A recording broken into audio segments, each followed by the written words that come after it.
Ho, ho, ho, Merry Christmas, you filthy animals. How are you doing? Merry Christmas to everyone.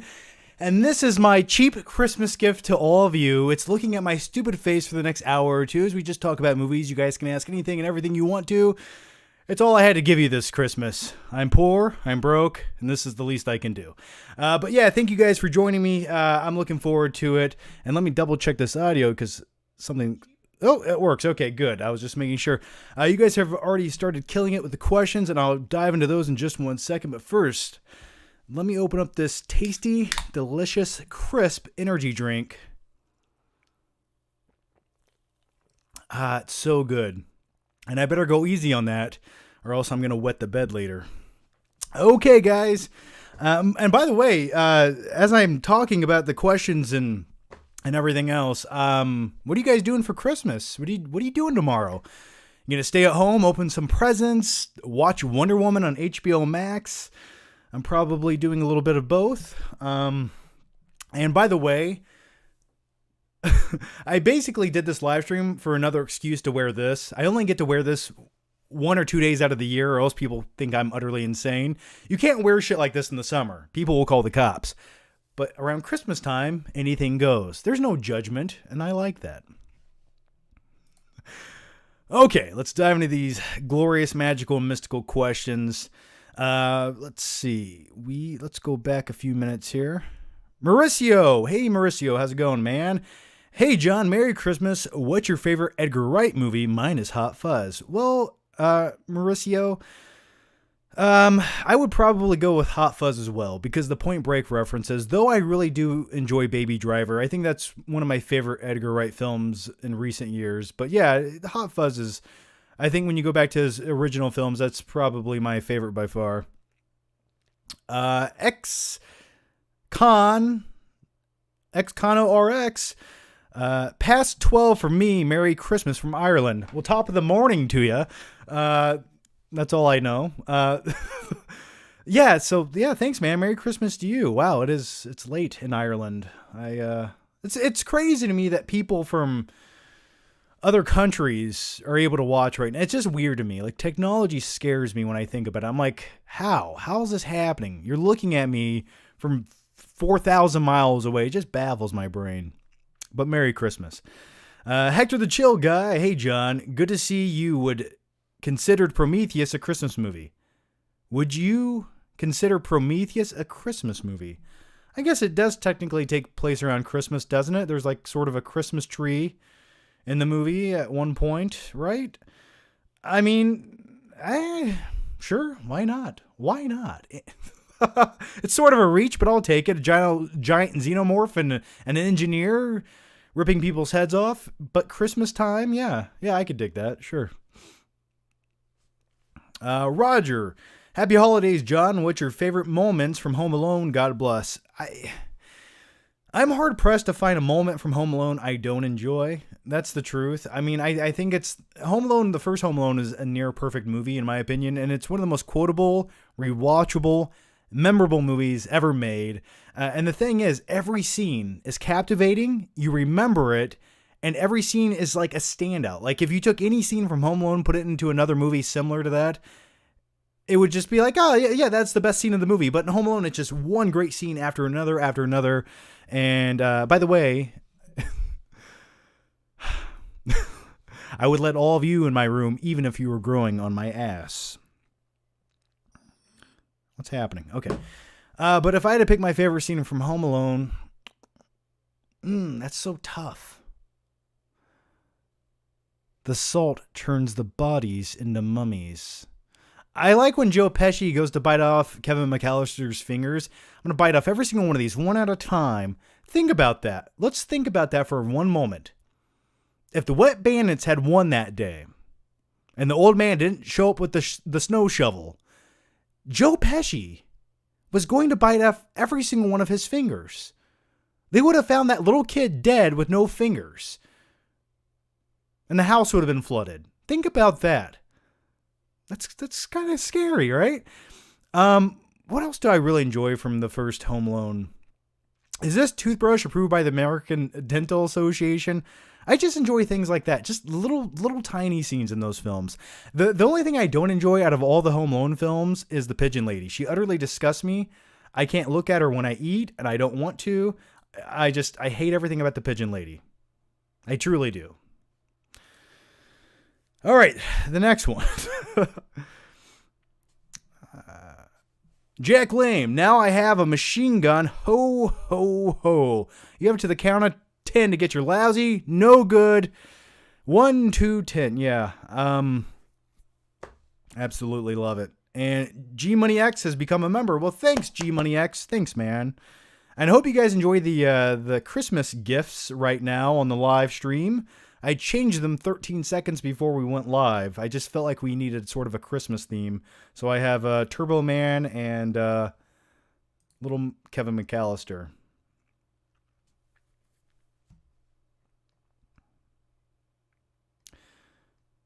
Where are we at? Okay, Alex Cart. I'm not a pervert. I just wanted a Turbo Man doll. Merry Christmas, John. Well, Merry Christmas to you as well, Alex. He got two. Yeah, I'm not a pervert. That's a line they would never put in another children's Christmas movie ever. They would never do it. That's why you have to appreciate films like Jingle All the Way. Justin Emerson Richards, Merry Christmas. Do you think Wonder Woman 1984 will be good? Well, Merry Christmas once again to you, Justin. Yeah, I think it'll be entertaining. I haven't heard anything great. Like, no one's come out and said, yeah, it's a great movie. People are like, yeah, but it's good. It's sufficient. It's a sequel to Wonder Woman. I think I'll be entertained by it. But I'll tell you my biggest disappointment is I'm so stupid. For the last few weeks, I could have watched that movie early. I could have got press screening status to watch Wonder Woman 84 early, but I was too stupid to email about it. I didn't assume they were giving away press screenings to the movie. But they were, and I missed out. I was a little disappointed in that. But yeah, I'm going to check it out tomorrow on Christmas. It'll give me something to do nevertheless tomorrow. I think it'll be okay. Like I can't see my grade for the movie probably being higher than a B. I would be surprised if it's higher than a B. But with that said, I am looking forward to watching it. I have a vibe. Like, it feels like the vibe of the movie is going to be really all over the place. Benny, Merry Christmas, John. I hope you get a Turbo Man tomorrow. Well, thanks, Benny. And if I don't, I'll drive around until I do. And then I'll run into a mailman, and then we'll compete for a Turbo Man doll. And then he'll try to kidnap my son. Then he'll have a bomb in a box. Then I'll put on a spandex rubber suit and fly around. But I'll get my Turbo Man doll. Bronze Live, what's the most underrated Christmas film? Most underrated Christmas film.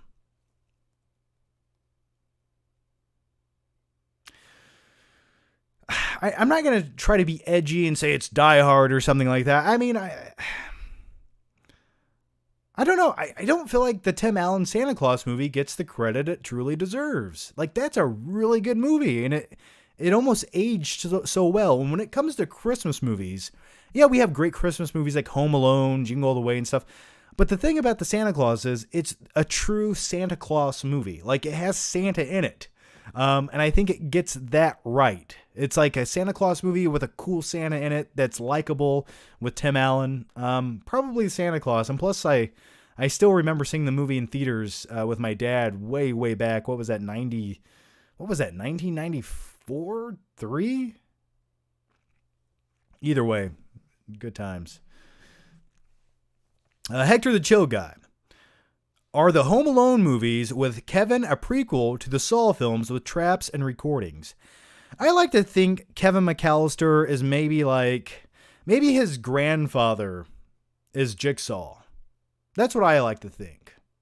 Like, he's the great-grandson or something of Jigsaw. I could live with that. So, yeah. Yeah. I'll go with that theory made up off the top of my head. I could see that. Except in Saw, he never used micro machines. He used like razor blades and chained you to a pipe. but Micro Machines would have been just as dangerous, clearly.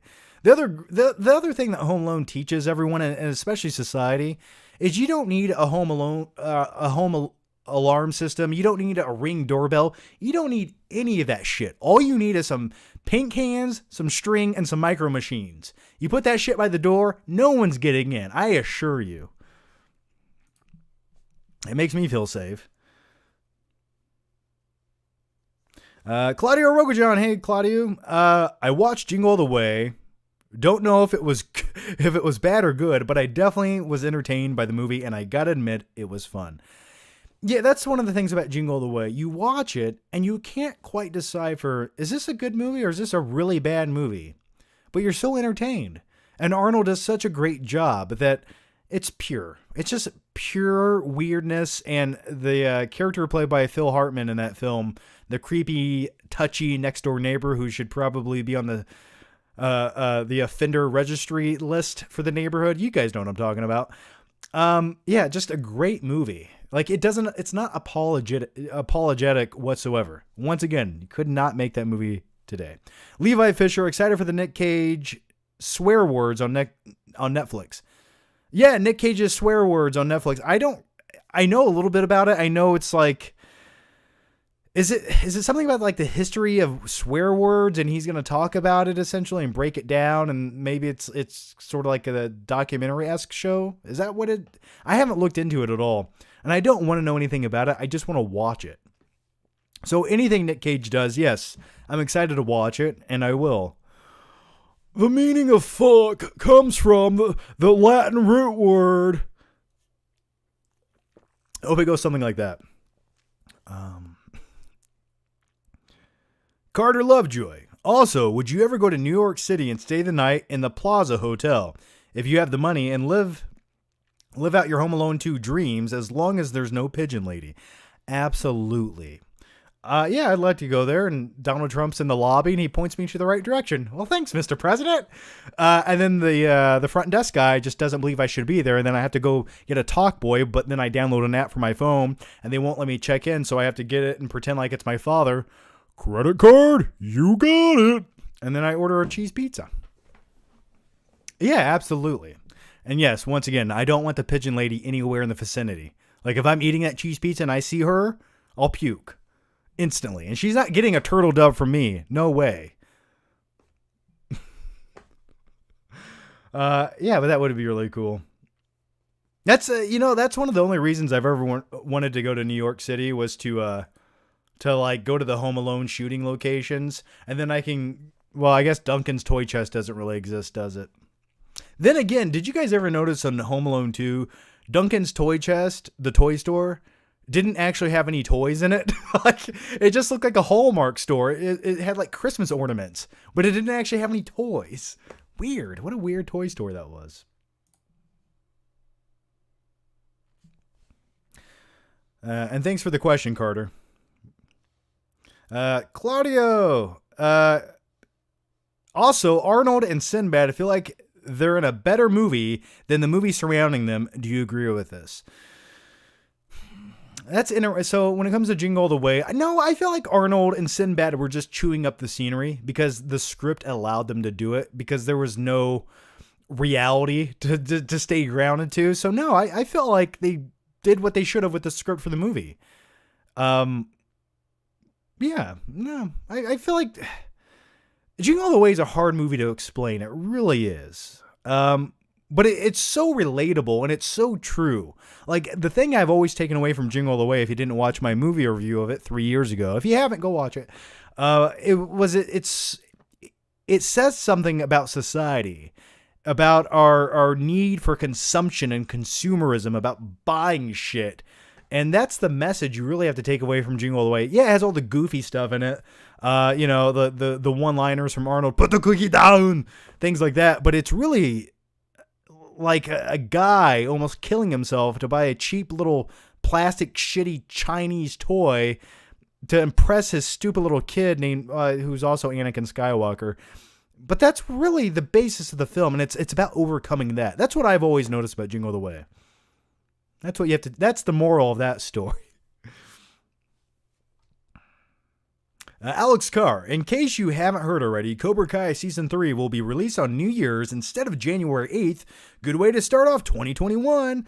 Yes, Alex, I did hear about that, and that gets me pumped up. That gets me excited. I'm trying to get an early screener of Cobra Kai Season 3 so I can binge watch it and then sweep my own leg. Yeah, dude, I can't wait. And that's the smart move. That is the smartest thing they could have done. I don't know why they would push it to January 8th, because if you release it January 1st, all the kids on Christmas vacation are going to be home and no one has anything to fucking do. So they're all going to watch Cobra Kai on Netflix because it's still Christmas vacation for a lot of people. So that was a smart move. And yeah, the sooner the better for me. I'm looking forward to it. I can't think of a like that. Maybe the next season of Stranger Things are like my two most anticipated TV shows. I need it. I need it right now. And it looks like it's one of those shows that is progressively getting better each season. The next one comes from Jack Malloy. Hey, Jack, how's it going? Merry Christmas from England, John. Well, Merry Christmas to you, my good sir. I watched Home Alone again tonight and just wanted to know what your favorite Christmas song is. Chestnuts will be roast. Something like that. That's a Christmas song, right? What's the other thing? Bananas from Heaven? Is that a Christmas song? I don't know. I don't know. What a bizarre question you asked me. I guess it's really not that bizarre. I just didn't have one ready to go off the top of my head. Maybe the Batmobile lost its will and Joker got away. Robin laid an egg. That's a good song. Honestly, if I had to pick, I'd just go with the soundtrack from Home Alone. That any Christmas song off of there, I'll go with. T600 Tiny Todd. That is a great name.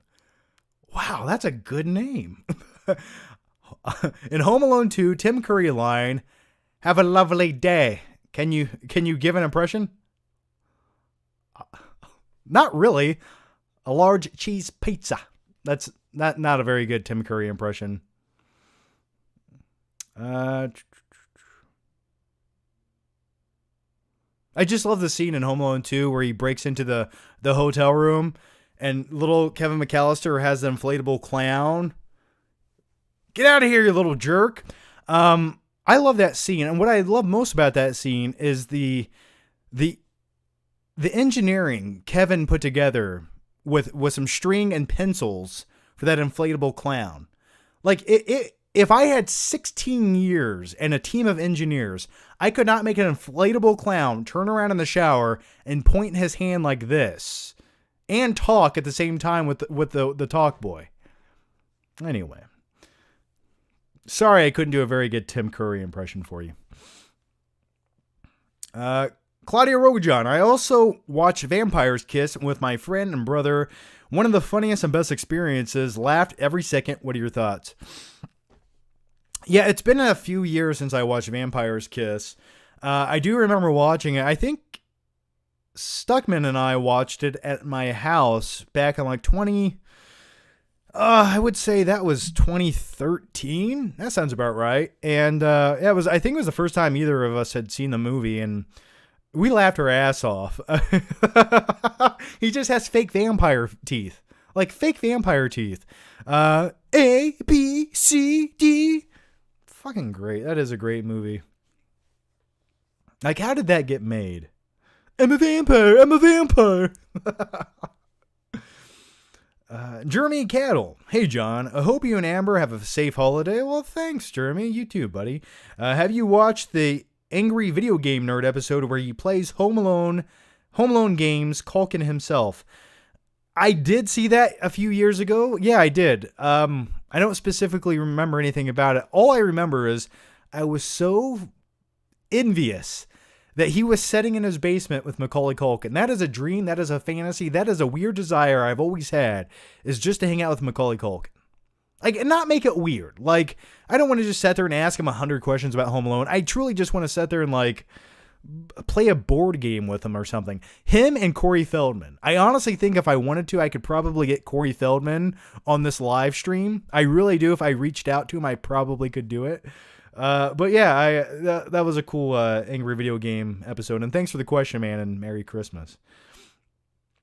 Obed Arzaga, thoughts on Jack Frost? Ooh, yeah, I always forget Jack Frost exists. That is a good Michael Keaton film, and it does sort of make me sad. I remember watching it when I was a kid, and it sort of hit home, and it was a little bit relatable, and I know it's sort of like crazy and a little bit silly. You have this guy and his spirits in a snowman, but the thing I like about it is like, at the root of it, it's about this kid being able to spend a few more days with his dad and say goodbye before the snowman melts away. I like that. You know, it's like nothing lasts forever. That's what I took away from it. Maybe I'm overthinking Jack Frost.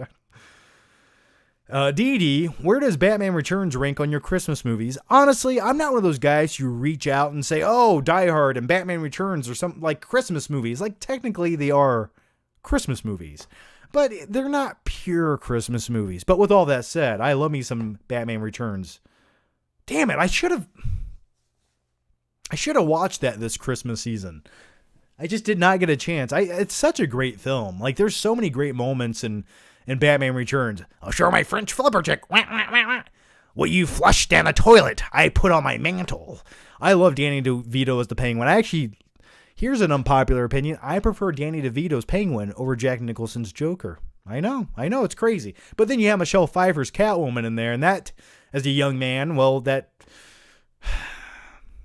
I guess that made me who I am today. Take that however you will. But anyway, yeah, it's a good Christmas movie. I always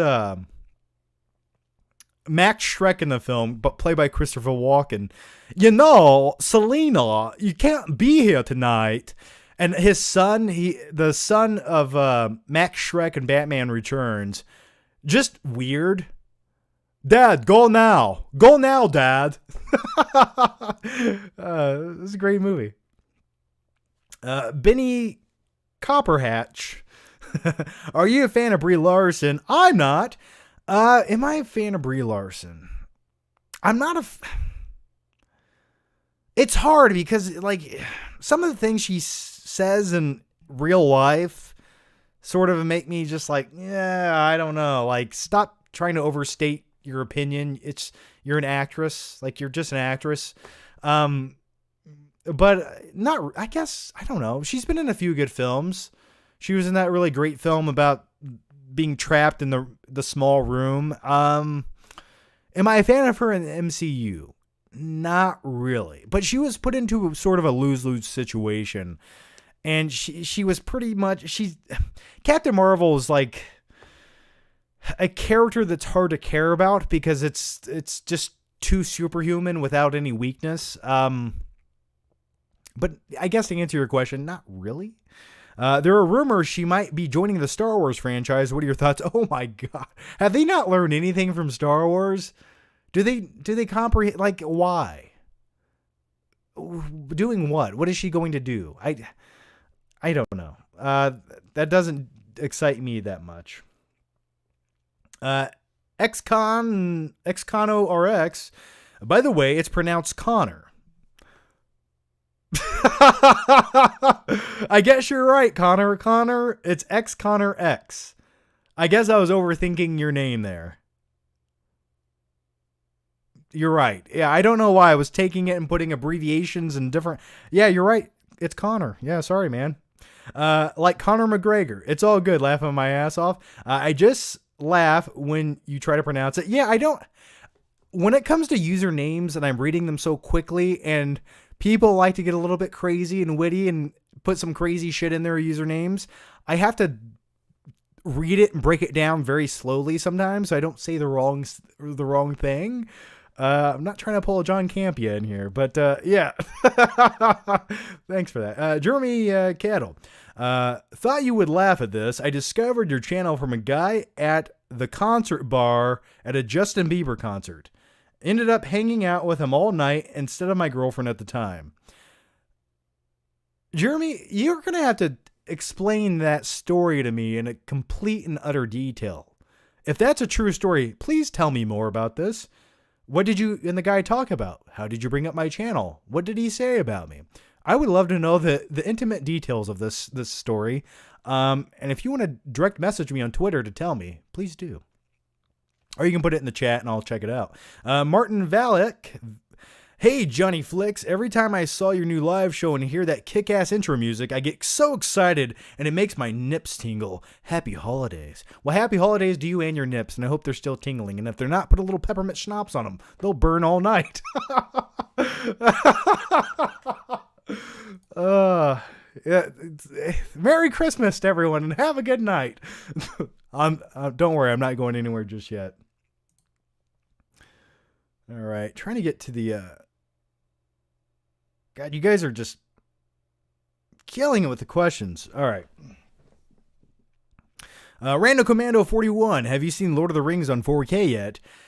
I put in the first movie. I watched a little bit of it. I thought it looked okay, but then I have not watched the original Blu-rays to reference it. I know some people were complaining about the Lord of the Rings 4K and saying it may have had a few issues. I didn't get to those issues. But speaking of that, I bought a new 4K player actually today at Best Buy. It was on sale. It was like, it was a pretty decent price. It's a Panasonic. Anyway, because I'm going to put a 4K player up here in my Flick Cave. And I wanted, I have one downstairs, but I needed one up here. So anyway, I haven't gotten around to it. But the reason I'm putting a 4K player up here is I'm going to start watching more movies up here. And also, I want to start like doing more Blu-ray reviews. Like I need to do a series. I need to get back on that. So just makes it easier. Bronze Alive, thoughts on the surprise cameo at the end of Mandalorian if you watched it? Yes, I did. Let's talk spoilers. The show's been out for over a week. And by the way, speaking of Mandalorian, today is today Friday or is tomorrow Friday? Tomorrow's Friday. And tomorrow is like the first Friday in a very long time I won't have a new episode of The Mandalorian to watch, which really makes me sad. But yeah, I'm going to talk about The Mandalorian finale for a few minutes. If you haven't seen it, put your earmuffs on for the next minute. 3, 2, 1. Luke Skywalker returns. Yay! I thought it was really good. I thought that's what I wanted, and I think that's what I needed.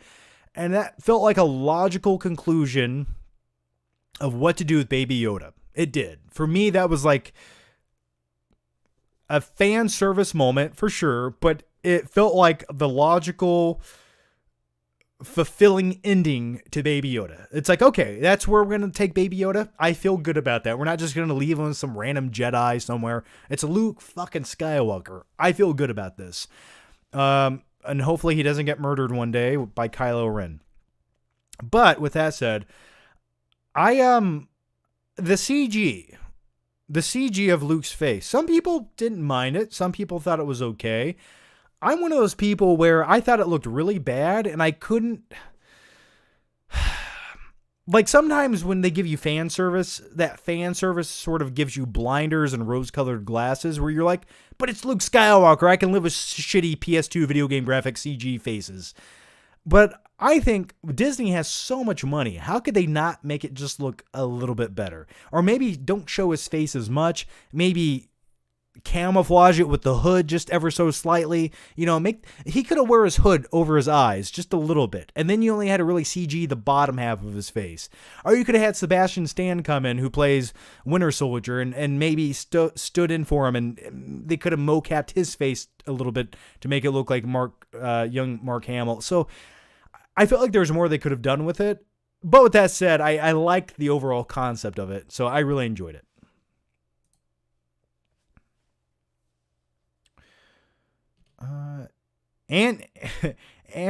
Andres Huria. I'm sorry I cannot read your name. Andres Huria Gomez. I hope I got it. John, just give me the best gift I could get. Oh, I just gave you the best gift you could get?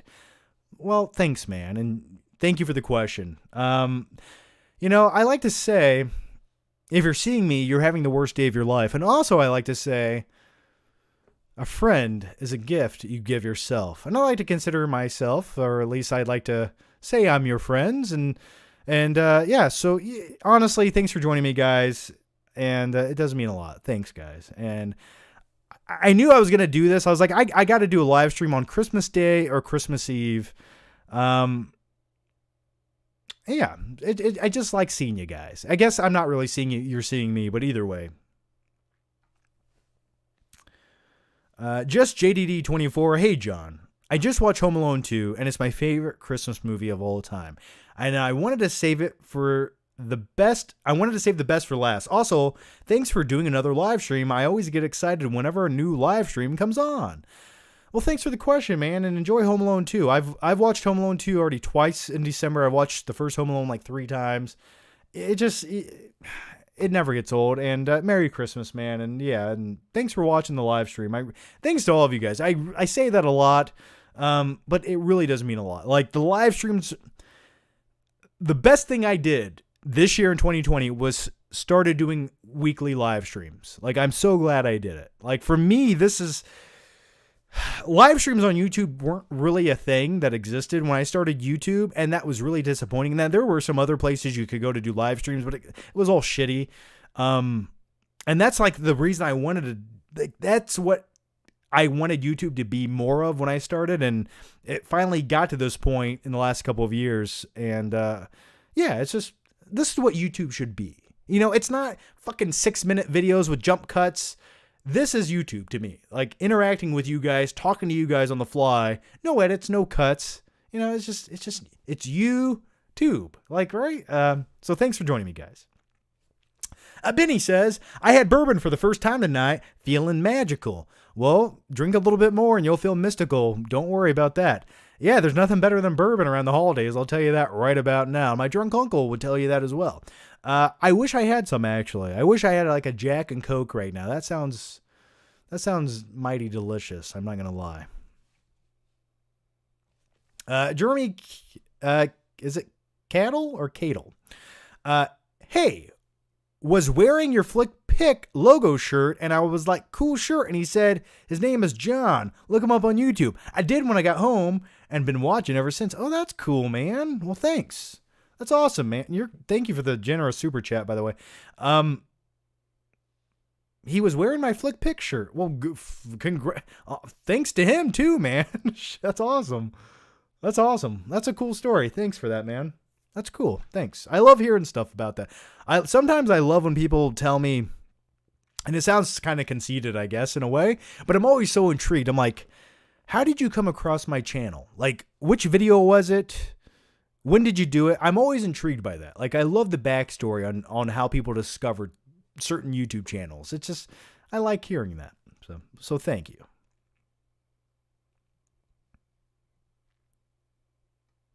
All right, scrolling back. I'm trying to make sure I didn't miss any questions.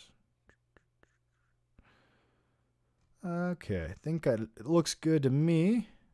All right. Let's get to the normal live chat here. Let me pop this bad boy out. Sorry, guys. I need to get organized when I do this. There's always so many windows open, I can never keep up. All right. And by the way, if you guys are YouTube members here on the channel, dive in, ask some questions. All of your names get highlighted in green. It makes it real easy to find you guys in here. Do you watch The Boys? Yeah, I watch The Boys. I like it. Season 2 felt sort of like half of a season, in my opinion. Like I expected a little bit more. I still enjoyed it. There was definitely some better episodes. What's the black ninja's name? I want to call him Noob Saibot, but that's not his name. Is it Black Noir? Black Noir, right? That's his name. I thought they were building up his character to do something else, and they kind of just didn't, and I was disappointed by that. I was like, oh, he's sort of a badass. And if you know anything about the original comics of The Boys, you know there's a lot more to his character, and I was like, oh, they're going to go that direction, but they kind of never do, so I was a little disappointed by that.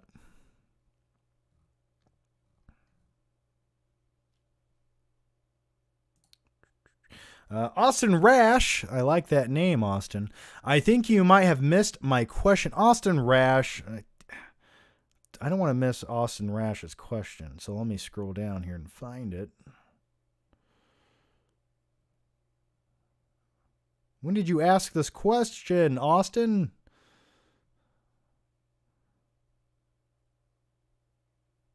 Jeez, I'm looking, Austin. Hang on, guys. If I don't find it right now, I will find it after I take a quick break shortly. Austin, dude, I don't see your question on. Oh, there it is. Merry Christmas, John. What do you think are the top 5 best movie scores? I don't ask me top 5s on the spot because I can never give you a true top 5 list. It's hard to do that instantaneously off the top of your head without putting any thought into it. So just rest assured, whenever someone has to do a top 5 that quickly off the top of their head, the last 3 picks of that top 5 are just going to be like not true. But with that said, here I go. Top 5 movie scores. Honestly, for me, I love Zimmer. And I say that all the time when someone asks me, but I love Zimmer. So like I could say Batman Begins, The Dark Knight Rises for 3 of them, Interstellar, and the score to Gladiator. But I mean, I could name 20 others. But if you're going to tell me to pick off the top of my head, that's what I'm going to go with.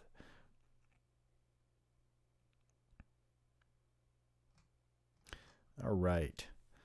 Jacob Bolee, most inappropriate time you laughed in a movie theater. Okay, I shared this story before, but it's the truth. I have to repeat it if it's the truth, don't I? All right, let me take you guys back to, I believe, what was it? 2010? Maybe it was 2009. Either way, we were at an art house theater. And there was a lot of older people in the audience. And we were watching a little movie starring Nicolas Cage called Bad Lieutenant, Protocol of New Orleans. I like that movie. I think it's the funniest movie ever made. And it's the darkest, not the darkest, but one of the darkest Nick Cage movies ever made. And so we're watching that movie, and I get Nick Cage humor. Like, my friend gets the Nick Cage humor. We get it. Like, we know that bizarre off-the-wall crazy shit is like pure Nick Cage, and it's hilarious. But all the older people in the audience thought this was just a drama movie. Like, there's not much to laugh at here, right? But for me, everything was laughable. So there's a scene where Nicolas Cage is a detective, and he sneaks into the nursing home of an old lady who has like an oxygen mask. And she comes into her room, and he's behind the door, and just the way it's shot is hilarious. He's just behind the door like this, like he was sleeping, and then he takes her oxygen tube and he bends it. And we're laughing. I've never laughed so hard in my life. Like, I was choking. I was laughing so hard, and everyone else in the theater looked at me like I was utterly insane. They just didn't get the humor. I think that might be the number one. Let's go to the next question. That's a good question, by the way. Thank you for that. Kyle, hey John, this is my first time donating. I watch your videos all the time and just want to say Merry Christmas. Well, Merry Christmas to you too, Kyle. Hope you have a fantastic day. Well, thanks, man. Thank you for that. And thanks for watching, dude. Thank you so much. Yeah, I actually, by the way, what I do is with Super Chats is I do like pay the internet bill and stuff, but I did finally, after saving for a super long time, I'm going to upgrade my computer. I have like a 5-year-old computer that just has like a shitty graphics card, and it just does not help with video editing or the live streams. Like, so I got a better computer, and the live streams, hopefully, they look pretty good now. I run them in 720p, but I want to get them back to 1080p just to make that sharp vividness and make them look more crispy. So that's one of the things. But anyway, thank you so much for that, man. All right, the next one. Smell Mundo. What's up, John? Smell Mundo here, but it's pronounced Clayton. Okay. Well, hey, Clayton. Thanks for bringing some holiday cheer to this Christmas Eve. Any way you could do an impression of a tipsy Mark Wahlberg giving a toast at a holiday party surrounded by his lads. Much love, my man. That's a big one. Okay. That's a really tough one to do, but I'll try.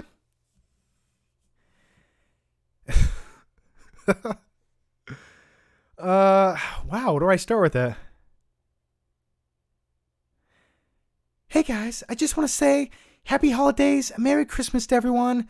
And listen, before you drive home tonight, I want you guys to all call your mother and say hi to her for me. I don't know, man. I know that was shit. I'm sorry. You can't lay it on me like that. But thank you. All right, let's read some YouTube member questions here. Just JDD24. Ed Norton is incredible. Has a great Edward Norton, Incredible Hulk, has a great score. Yeah, the score in that was fine. Sure.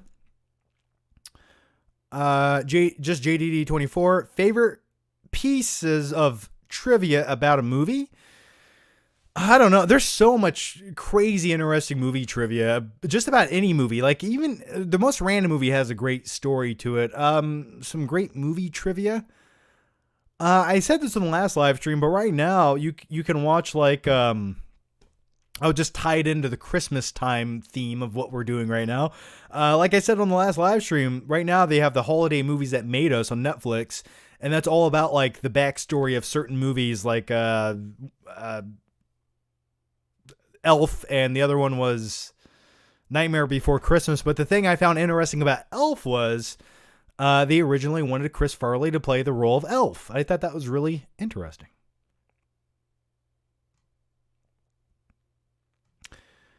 All right.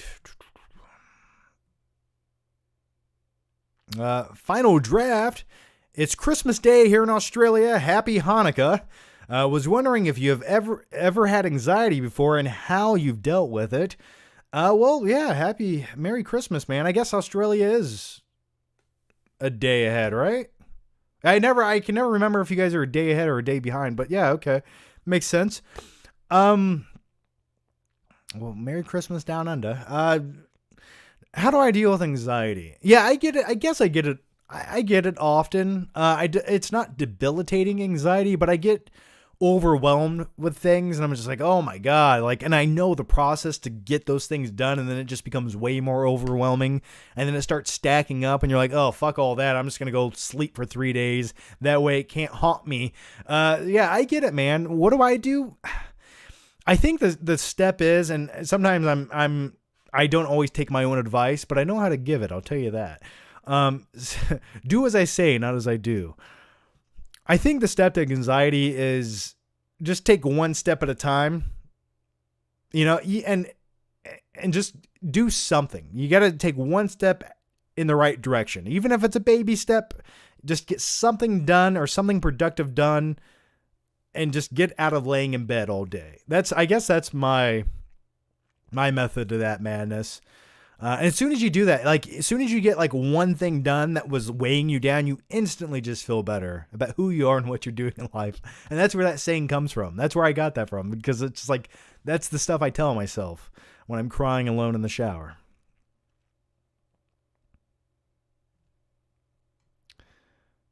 Merry Christmas from Croatia. Well, that's crazy. Well, Merry Christmas to Croatia, man. All right, let's jump back into the questions over here. Jimmy Graciano, thanks for the super chat, man. Or thanks for the super chat, but no question. Alex McCutcheon. It's actually Alex McCutcheon. I know it angers you when people say you missed their chat, but you didn't read mine. I'm sorry, John. I try to be patient. I will get to it, Alex. It doesn't anger me. No, thank you for reminding me, man. It's my bad. What happens is I have this list of questions, and sometimes when a lot of them come at once, it all shifts down and like it skips some. So I try to get to them, but I will get to it, Alex. Just give me a second here. And thank you for the question, and I'm going to get to it. Ethan Evans, Merry Christmas, big boy. Hope 2021 will have more movies for you to review. God bless you. Well, thanks, Ethan. Thank you so much, man. And 2021's looking better for the movie industry, or at least for guys who talk about movies on YouTube. At least HBO Max is like, you know what, guys? If it's not coming out to theaters, you still get a new movie to watch every month. And I'm looking forward to that. And I'm just glad, like, Mortal Kombat has a release date. Like, I need a new Mortal Kombat movie. Society, humanity needs a new Mortal Kombat movie. And I'm so excited that's coming out in April. All right, let's find Alex. Let's find Alex's question here. He was so patient, and I completely. Here it is. Oh no, that's a different Alex. Oh, here it is. Okay. Oh yeah, there's a few questions I missed here, guys. I'm so sorry. See, I don't know how that happened. Okay, Carter Lovejoy said, do you think A Wonderful Life, 1946 with Jimmy Stewart? Do I like A Wonderful Life? It's been a long time since I've seen that. I think I have it on, I have the Steelbook. Is it 4K or is it 1080p? I have the Steelbook back there. I have not watched it in a long time. I know it's like the go-to Christmas movie for so many people, but for me, Home Alone is that movie. But I remember like my grandparents, that was like the pivotal Christmas movie to watch. Joshua Garrison says, don't worry, Alex, I'm getting to your question. Carter says, Joshua says, favorite Christmas scene from a non-Christmas film. You want me to answer that right now off the top of my head? Favorite Christmas scene from a non-Christmas film.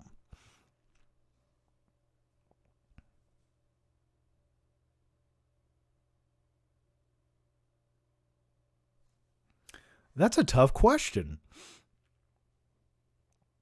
I don't know. I mean, every Christmas scene I can think of comes from a Christmas movie. That's a tough question. I was gonna say Bad Santa in the opening scene where he's banging some chick in a dressing room where he says, you ain't gonna shit right for a week. That's a great opener. But a non-Christmas film, I don't know. I mean, Iron Man 3, where he takes the Christmas bulbs and uses them as weapons. That's not my favorite scene by any means, but that's a tough question off the top of my head, man. If one comes to me, I'll name it. And then last but not least, here it is. Alex, Merry Christmas, John, and everybody stay safe out there. Oh, that wasn't even a question. That was a statement, Alex, but thank you, man. Thanks for the question. I think, unless there was another one you asked earlier and I somehow missed that. But I don't see it. Okay. Let's get back to the questions here. Okay. Robert Kopp. Johnald. You called me Johnald. I like that. I don't know how I feel about it, but I sort of like it. If you had to fling one movie into the sun to never be seen by humanity and one to preserve for the rest of time, which would you pick?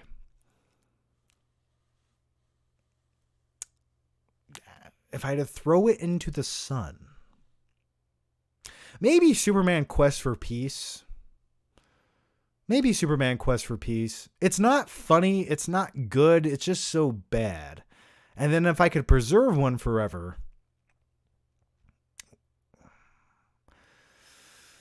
I mean, I don't want to give you the typical cliche answer.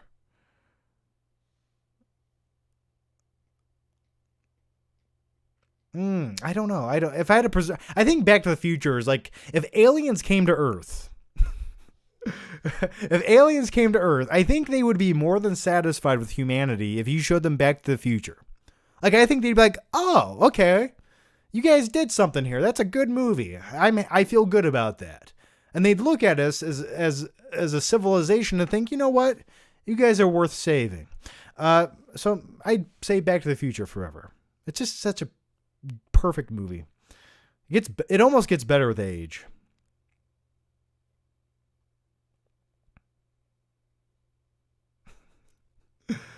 All right. Mr. Keebler. Hey, John. Just wanted to say Merry Christmas and hope the weekend is enjoyable. Thanks, man. And hope your weekend is enjoyable too. Thanks for the question. It's Christmas, guys. It's Christmas time. It's the most magical time of the year. And yeah. By the way, I didn't really buy anyone Christmas presents this year. I just feel like in 2020, it was the year where you can just say, you know what? Don't get me any shit. I won't get you any shit. It's cool. We're still alive. That's the gift we give ourselves. Yeah, so it's definitely a weird year. 2021 better be better. All right. Smell Mundo. Wow. Felt like Mark Wahlberg was giving a Christmas toast in my living room. Well, that's what I bring here. Yeah. The natural evolution to this scenario would be that Mark Wahlberg gets too tipsy and gets kicked out. Could we hear an impression of that? Cheers. Yeah. I don't do great impressions, especially if I have to say more than one sentence. I want you to know that. No, I'm not too drunk. You're too drunk. Now, how about I go home and I say hi to your mother for both of us? That's all I got. I'm sorry. Merry Christmas, everybody. And by the way, I've been thinking a lot about everyone's Christmas names. And every time I close my eyes, I see these bright, shiny neon letters above the Christmas tree. That's all I got, man. I don't know. And don't ask me to do another Mark Wahlberg impression. I refuse. T600 Tiny Todd, Merry Christmas. And for the excellent show tonight, we do like the things we like. Why do we like the things we like? Why can't I read? I don't know why. Why do we like the things we like? I don't know. So it's one of those things. It's like, I was going to go off on a tangent there, but I don't know, man. I don't know. Abanash Mahotny. Merry Christmas. Watch The Mandalorian 2. It has the best fan service, unlike Ready Player One. Watch Druck 2020 starring Mads Mikkelsen. I've heard of, is it Druck? Somebody mentioned that in the last live stream. I haven't seen it. And you're right. Yeah, absolutely. The Mandalorian has the best fan service, but it handles the fan service the way it should be handled. And plus it's like it feels like Star Wars. Like The Mandalorian felt more like Star Wars than anything in the last 15 years. T600 Tiny Todd, thanks for the excellent show tonight. Merry Christmas, Flick. In Wonder Woman 84, do you think we will still see the invisible jet? Yeah, wasn't the invisible jet in one of the trailers for Wonder Woman 84? Like they're flying and there's like fireworks. I could have swore there was an invisible jet. Either way, yeah, I assume we'll probably see the invisible jet. Or technically we won't. So yeah, I think it's in there though. Better Zaga. Thoughts on Friday After Next? Yeah, that is a Christmas movie, isn't it? That is a Christmas movie. That's where we got like one of our main introductions to Terry Crews in Hollywood, where he plays a sort of assaults people, a bad habit he picked up in prison. But yeah, I remember watching it. I like some of the ideas. I like how they're now like security guards at like some shitty shopping center. I liked that, but it's probably the worst Friday movie. Am12 Bama, John, Merry Christmas and Roll Tide. Well, Merry Christmas to you, man. How's Alabama going? I actually used to live there like 6 months ago. I lived in Alabama for a couple of years. The weather was a lot better. I will say that. I remember like it being Christmas time and it was like 58 degrees. Now it's a shitty snowy blizzard outside. Jimmy says, but your Arnold impression is glorious. Well, Jimmy, I don't know if glorious is the right word for it, but I'll take what you give me, man. Thank you. Just JDD24 says that Christmas scene in Step Brothers. Yeah, I vaguely remember Step Brothers. People love that movie. I don't like. It's not one of my go-to comedy movies. I don't know why. It just never hit home with me. And I like both actors. You know, speaking of Mark Wahlberg and then John what is his name? John, is it Riley? Anyway, the scene, and what is his name? Why did I just forget? It's John Riley, right? John, or am I saying it? No, that's not who. Why can I not think of this guy's name? John C. Riley. Okay. Just saying John Riley sounds weird, doesn't it? You have to just say John C. Riley, or else it sounds... That's weird. Like, I don't know. Middle names confuse me sometimes when I have to... Like, I always hate when I have to say someone's middle name. I'm like, who are you to make me say your middle name? Come on, man. But John C. Riley and Mark Wahlberg in the film Boogie Nights... Hang on.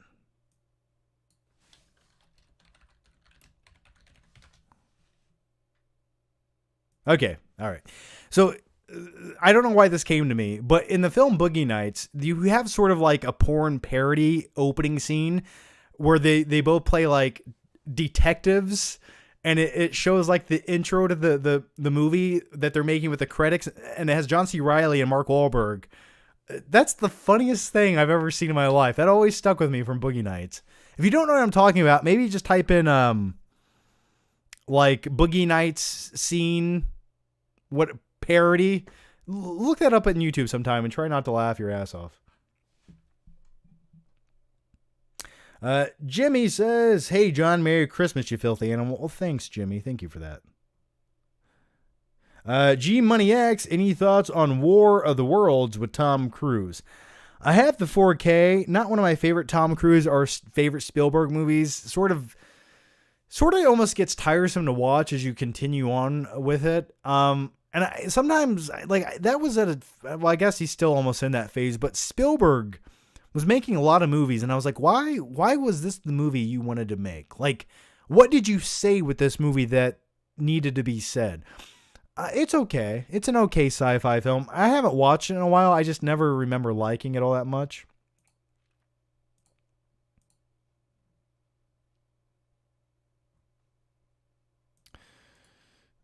Okay. Justin Emerson Richards, there's the middle name for you. If you were to go to another country and show them one movie representing the USA, what would it be? If you say Rocky IV or Raiders of the Lost Ark, I'd say Rocky IV or Raiders of the Lost Ark. Rocky IV would be great. Don't show them... Well, I guess if you wouldn't want to show Russia that because it kind of craps on them. It's like, yeah, your guy with all his juice and steroids still couldn't beat our guy who's 2 feet shorter and weighs half as much. But Rocky IV would be the quintessential one to show any country. I mean, it kind of it almost put a bad taste in their mouth about America, though. It's like, oh, we can't be beaten no matter what. What would I show them to represent the United States of America? I don't know. Maybe a Nicolas Cage film of sorts. I feel like you couldn't be angry at it. You just have to enjoy it. Which one? That would be the question. I'm not sure. I honestly always, like, once again, I always thought Back to the Future was like one movie you could show anyone, and it's just like you would be entertained by that movie. No matter who you were, no matter which background you come from, I think you would like that movie. Crunch Butt Steak. Uncle Gary still is Uncle Gary still in Rikers? I want to send him a card. No, he's not. Uncle Gary was never technically in Rikers, but thank you. I will let him know you care about him this Christmas season. Adam says, thanks for the stream. Merry Christmas. Are you a fan of Christmas Vacation? It's a classic yearly watch for me.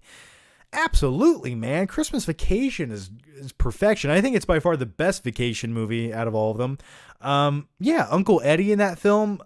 That's just a great Christmas movie. And it's such a cozy Christmas movie, too. I like how everyone's like together in the house. And I love the scene where he lights up the Christmas lights. And also the scene where they spray the like cooking spray on the bottom of the sled. Just a great movie. I could watch that right now, honestly.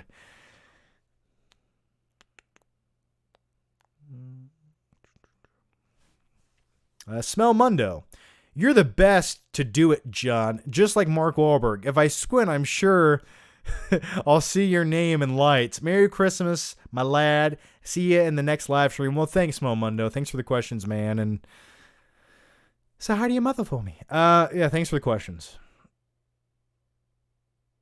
All right. Trying to answer more questions from the live stream here. Jimmy says pizza and Wonder Woman tomorrow. Definitely Wonder Woman. Pizza optional. Not quite sure.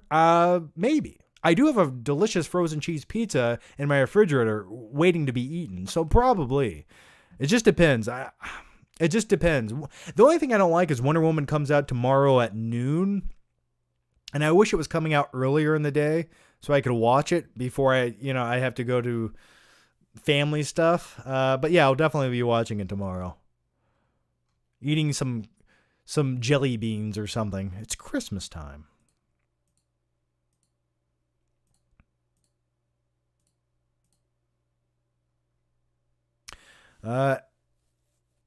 Layton or L Layton. Hey, thanks for the super chat, man. Thank you for that. Very generous. Hey, John. Merry Christmas. Thoughts on my cousin Vinny? I've been a fan for a long time. Keep it up. Well, thanks, buddy. Thank you for that. Very, very generous of you. Thank you.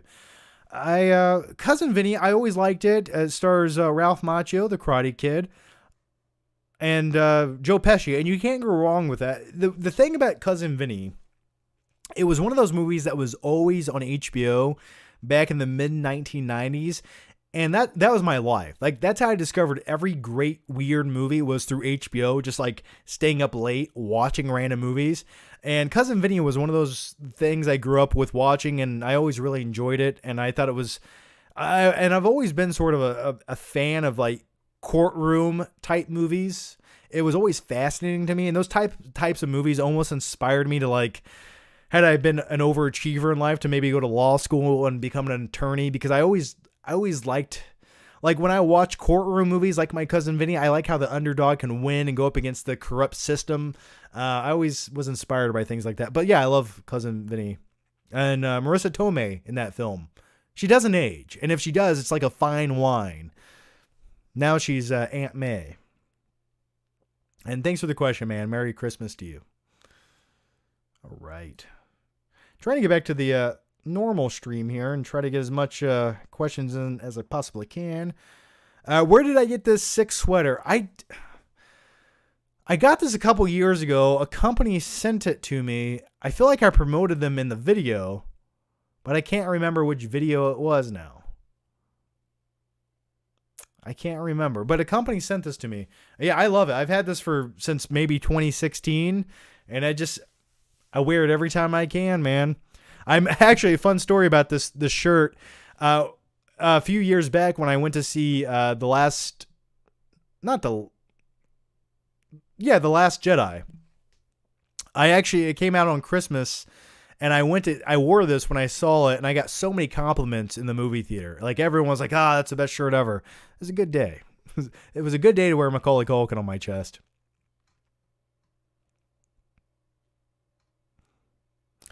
Someone says Wicker Man would be a good Nick Cage movie. Actually, I can't get through that movie. Like, I don't find it even entertaining enough to get through. It's so bad.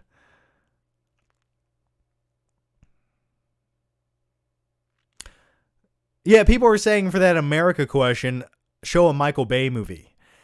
Yeah, I guess you could. I mean, every Michael Bay movie has about 14 minutes of a slow-mo of the American flag waving with the sunset. Yeah, I mean, that is a very American. I want to show other countries a good interpretation of America. So, what would that be? I'm not quite sure.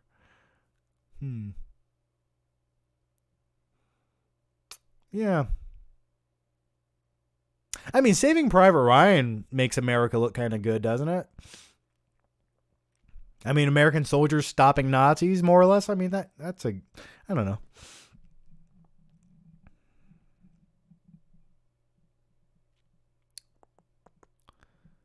All right. Is Die Hard a Christmas movie? Technically, yes. But are you going to watch Die Hard on Christmas? I'm probably not going to. All right.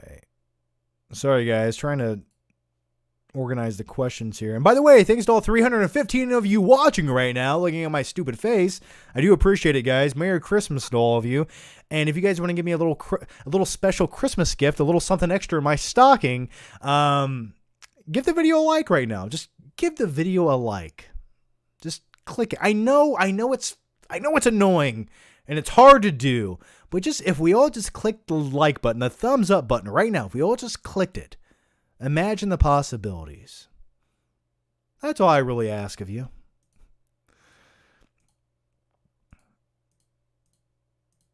All right, the next one, Eduardo Martinez, Happy Christmas. Well, Happy Christmas to you too, Eduardo, or Merry Christmas, however you want to say it, and thank you for the question, buddy. Well, not really a question, you kind of just made a nice statement, and I do appreciate it. What was the next one? By the way, did you guys know, and I've said this before, and I'm sure you probably do know, but you can rent out a movie theater right now for like $100, and you can pretty much show any movie in that theater you want to, or you can play video games. I thought it would be such a good idea to like have a fan get together and rent out a movie theater for $100, and we could all hang out, and I could do like a live Q&A, then we could watch a movie together and eat some popcorn, whatever you wanted to do. Or I could just stay in there. You guys could throw Sour Patch Kids at me, whatever you wanted to do. And then I was like, oh yeah, there's something going on right now called a pandemic. And I guess getting all of my viewers together in one room might not be the best idea. But I wanted to. Just know the thought went through my head. One day. But yeah, I saw an ad earlier on Facebook for Cinemark, and they were doing that. And I was like, I would love to do that right now. All right.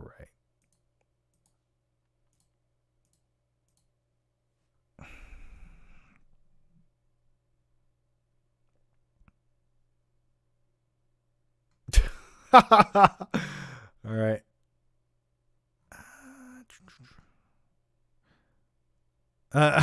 A Siberian film is the best Christmas movie. Absolutely. Let's all go watch Irreversible. I'll do a watch along for Irreversible on Christmas Day for everyone. Wouldn't that just be great? Get the family together. Let's watch Irreversible. I love your vids, man. Keep up the great work. Well, thanks, buddy. Cool shirt, bro. Do you use Letterboxd? I don't use Letterboxd.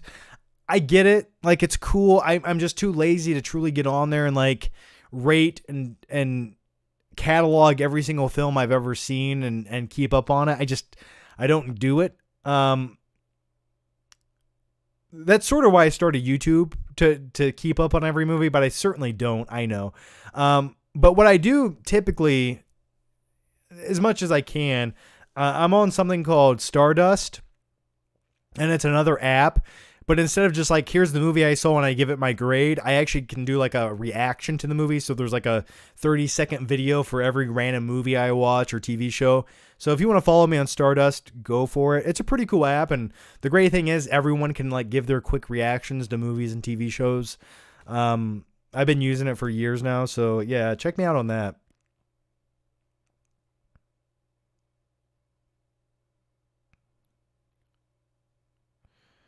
I'm sure you made a vid on this, but it's been a while. Thoughts on La La Land 2016? It's my favorite film. Yeah, I have a review for La La Land. I like it. I don't have any urge to go back and rewatch it anytime soon. I do enjoy it. I have some nitpicks with it. Some of the filmmaking techniques. But overall, I do enjoy it. And the coolest thing about that movie was I got to see it at a film festival in Zurich, Switzerland when it came out and premiered. I thought that's what really stuck with me. That's why it's sort of, I remember so much about the film. But no, I enjoy La La Land when it comes to a modern day musical. It's one of the better ones. I own it on 4K. I just it's not one of those movies I have any urge to go back and rewatch.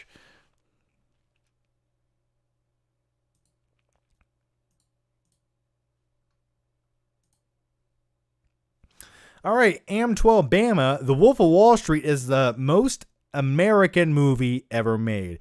It should be shown in pre-K, elementary, and middle schools across the country.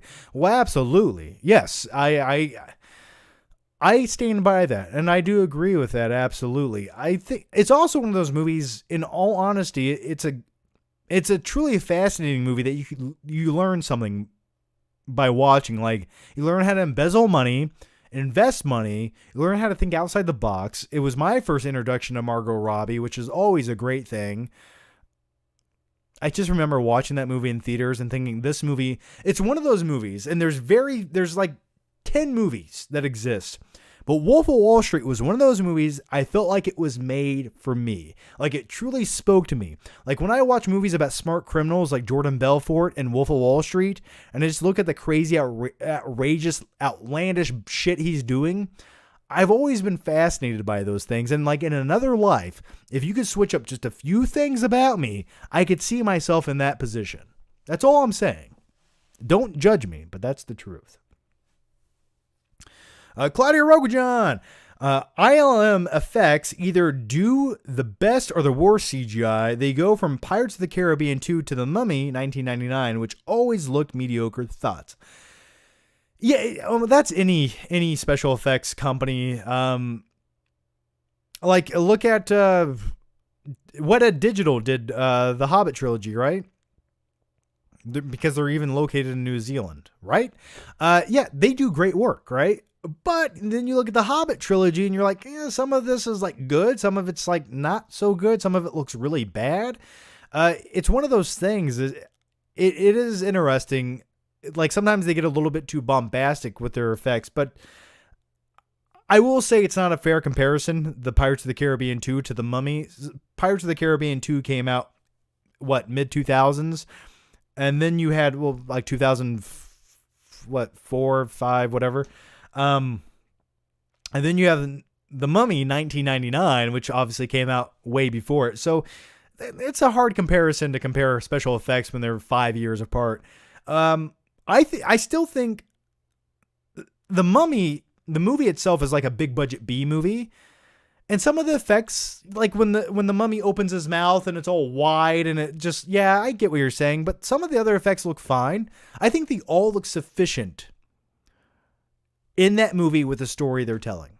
So none of them stand out as being bad. Like, you just watch a movie like that and you're so entertained. You're like, yeah, some of these effects aren't the best, but they still look better than half the shit you see sometimes, even in modern day movies. Claudia Rogajon, thoughts on Dead Man's Chest, as bad as Pirates 3? Dude, I don't... Which one was Dead Man? Which one is that? Dead Man's Chest?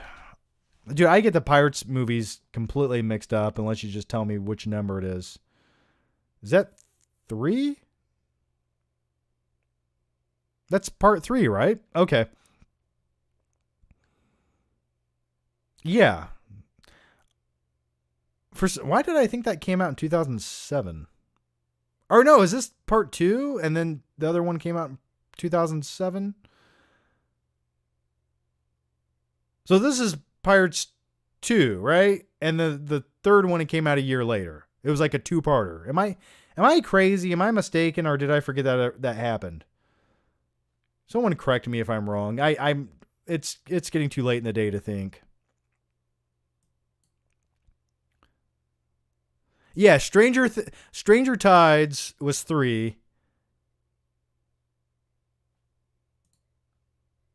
Fuck it. Fuck them all. Yeah. Yeah, so anyway, I don't like any of the Pirates of the Caribbean movies after the first one. Honestly, like, the second one was palatable. Like, I can watch some of it. The third one was atrocious. I remember falling asleep in the theater. That was like 3.5 hours long. I hated every second of it. The fourth one felt like it was sort of cheap. Like, it was like, like they took a step back and they made it cheaper. And then the fifth one, the newest one, I just thought it was the biggest bloated pile of shit I've ever seen. So I hope that answers your question. James Doshier. Hey, James. Hey, John. Hope you have a Merry Christmas. Take care. Well, thanks, James. And Merry Christmas to you, man. Dee Dee, if you could make the perfect Spider-Man film, And cast from the live action ones, who would you cast and how would it go? That's a tough question to answer right off the top of my head because believe it or not, I don't really lay around at night thinking of Spider-Man fan casting choices. But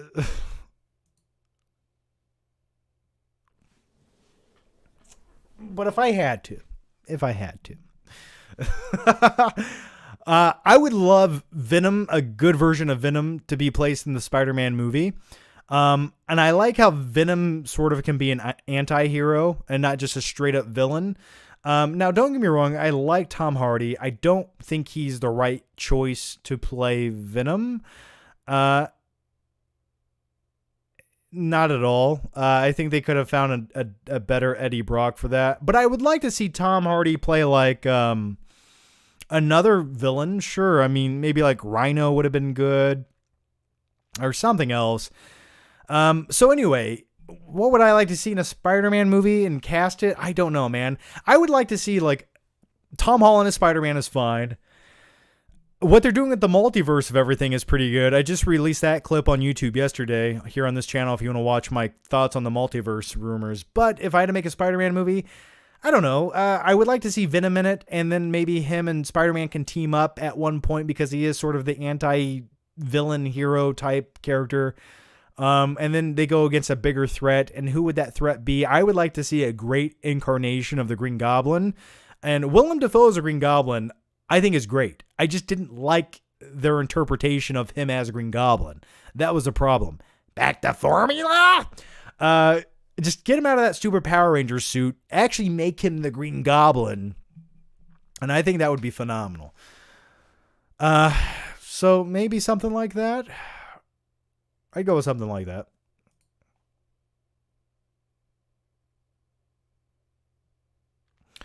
Just JDD24, have you ever watched the Nicolas Cage movie Next? Very forgettable, terrible ending. Yes, that was at a time when a lot of bad movies. I just remember that the year Next came out. What was that? Was that 2007 or somewhere around there?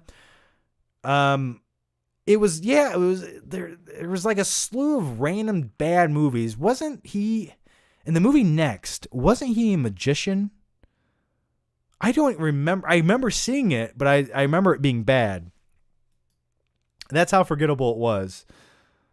Hector the Chill Guy. Hey, John, have you watched Leon the Professional? Absolutely, I've seen Leon the Professional. I actually watched Leon the Professional while on a plane ride last month. I had not watched the movie in a very long time. I always liked it. I just like that story of like an older hitman type character sort of embracing a young child, like teaching them the ways of life with Natalie Portman. And I always thought the one scene where she's like looking through the sights and just pinpointing random people in the park, I was like, that's kind of terrifying when you think about it. But yeah, I like Leon the Professional. Rich the Savior, I think you skipped my question. Rich, damn it, did I?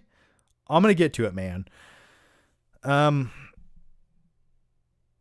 John, but it's okay. It's Christmas. Stay magical and mystical with 3 ice cubes and 3 ice cubes inside you, no more, no less. That sounds weird, Rich. That's the weirdest thing anyone's ever said to me. Put 3 ice cubes in you, no more, no less. Okay. Okay. Well, thanks, Rich, and Merry Christmas to you, man. Let me scroll back and try to find your question real quick, because I don't want to miss it.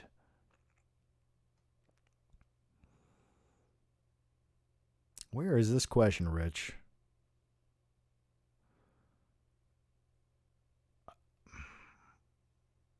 I don't see a question here.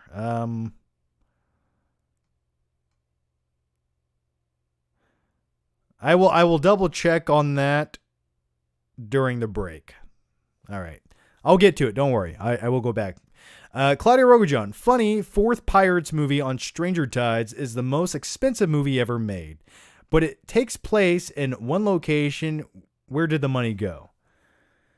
Yeah, Yeah, you're right. It is. Well, I remember the third one was like the most expensive, and then that came out around the same time Spider-Man 3 came out, which was the most expensive movie. Yeah, where did the movie go for the Stranger Tides? You're right. it's insane. I think they embezzled it. I don't know. Anytime you shoot a movie on water, though, it exponentially becomes that much more expensive. Look at movies like Waterworld. Like, one of the most expensive movies ever made, completely bombed.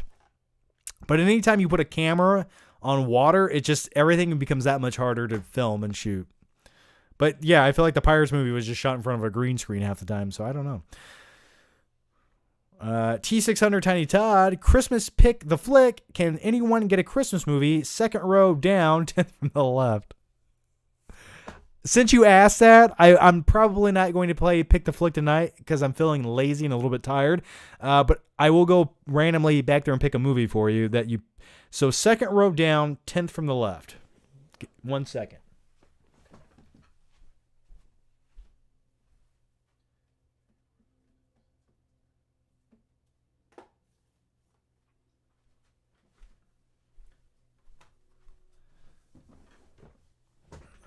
Good thing I remember to put pants on before this live stream.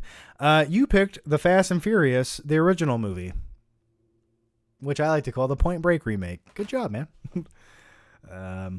They're still in VCRs in that movie. They're not superheroes yet. Alex Carr. At least Willem Dafoe as Green Goblin didn't look like a meth head like Dane DeHaan's did in The Amazing Spider-Man 2. Yeah, he did look like he was... Yes, he did look very addicted. But at least he sort of had like a Green Goblin vibe, right? Like, he wasn't wearing a stupid glider suit, but he did look a little meth headish. Yeah. But I kind of like that. I'm not going to lie. I didn't mind the way he looked. Like, it was weird and scary and bizarre, but he looked a lot better than Electro. Can we all agree on that? Yeah.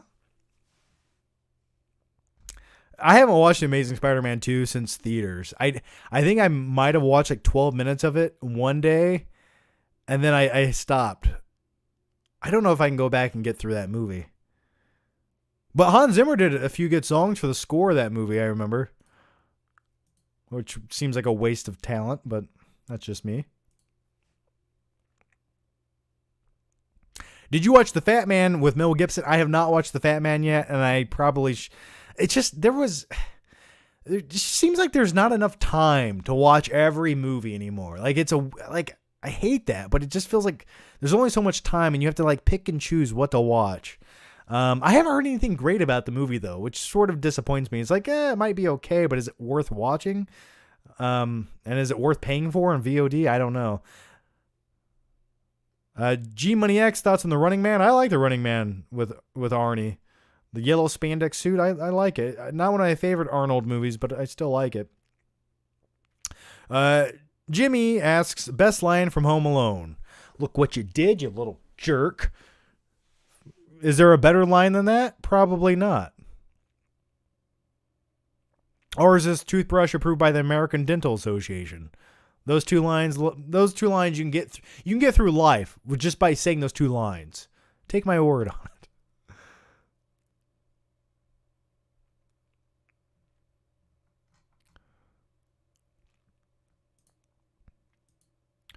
All right, let's get back into I'm going to answer a few more questions and then take a quick break. L. Layton, thoughts on Once Upon a Time in the West, one of my favorite movies and has a great score. Also, favorite Hitchcock movie. Favorite Hitchcock movie, probably Psycho, I think. Once Upon a Time in the West.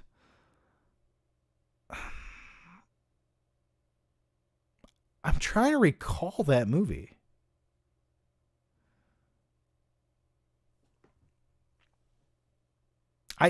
Dude, I know I've seen that movie, but I don't recall it. Like the Man with No Name trilogy, like The Good, the Bad, and the Ugly, I recall, but like Once Upon a Time, yeah, I need to revisit that. I can't give you any in-depth intellectual thoughts on it because it's been so long. I just like, it's been erased from my memory. I need to go back and rewatch that, man. I don't remember much about it. Beach Bum 0331. I would say the first POTC, Pirates of the Caribbean, is on par with Back to the Future as being one of the best paced films. So you're saying the first Pirates of the Caribbean is on par with Back to the Future being one of the best paced films. I like the first Pirates of the Caribbean. I do really enjoy it. But to compare it to Back to the Future and say it's one of the best paced films, I'm going to have to disagree. I feel like the Pirates of the Caribbean, all of the movies, even the first one, it's good, but it feels a little long. It feels longer than it needs to be in some places. But it's still really good. You threw me off with saying you compared it to Back to the Future, and I just don't think that's comparable. All right, guys, I'm going to take a quick break. Don't go anywhere. I'm not leaving yet. I assure you, I am not leaving. Do not go anywhere. I see a lot of questions still rolling in. I'm going to get to all of them. I'm going to search for this one I guess I missed a little bit earlier, but I'm going to get to all of them. So, quick break, just like 2 minutes. Go get something cold to drink. Do what you have to do. Get a refill on your popcorn. Merry Christmas, and don't go anywhere. I'll be right back.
And we're back. Hey there, guys. How are you? Okay, so earlier there were some questions I guess I missed, but it's not my fault. I assure you it's some kind of weird glitch. And I had to open up another window and go to YouTube and find these. They were hiding. But they won't hide for long. So Night King 01 says, say, I take an interest in science, guys. Come on. Hey, take an interest in science, guys. Come on. In your Mark Wahlberg impression, that's all I got for you. Hey, the plants are trying to kill us. Let's run. And Rich the Savior earlier says, I'm currently making terrible life decisions in every possible way. Good to see you, though, John. Beautiful as ever. Merry Christmas. Ho, ho, ho. Well, thanks, Rich. Thank you for that. And, you know, terrible life decisions, we've all been there. I still make them occasionally, but you got to learn from them. As long as you learn from them, eventually, it'll be okay. Thoughts on Coming to America 2 trailer. I haven't watched the Coming to America trailer. I haven't seen it. I'll watch the movie at some point, I guess. I never loved Coming to America, and definitely not one of my favorite Eddie Murphy movies. So I'm just like, it's whatever. Darth Devo Knievel, Michael Bay needs to be in charge of fireworks for 4th of July. I agree. In every Michael Bay movie, when he has explosions, you just see, like, all of his explosions have, like, sparklers in them. Like, no matter what it is, I'm like, it's a terrorist attack, there's an explosion, and all of a sudden there's, like, sparklers flying out of the explosion. I'm like, really? It almost just ruins it. Like, it can't just be a normal explosion. It has to have, like little, like, it has, like, little missiles that shoot out of his explosions. It's bizarre. All right. And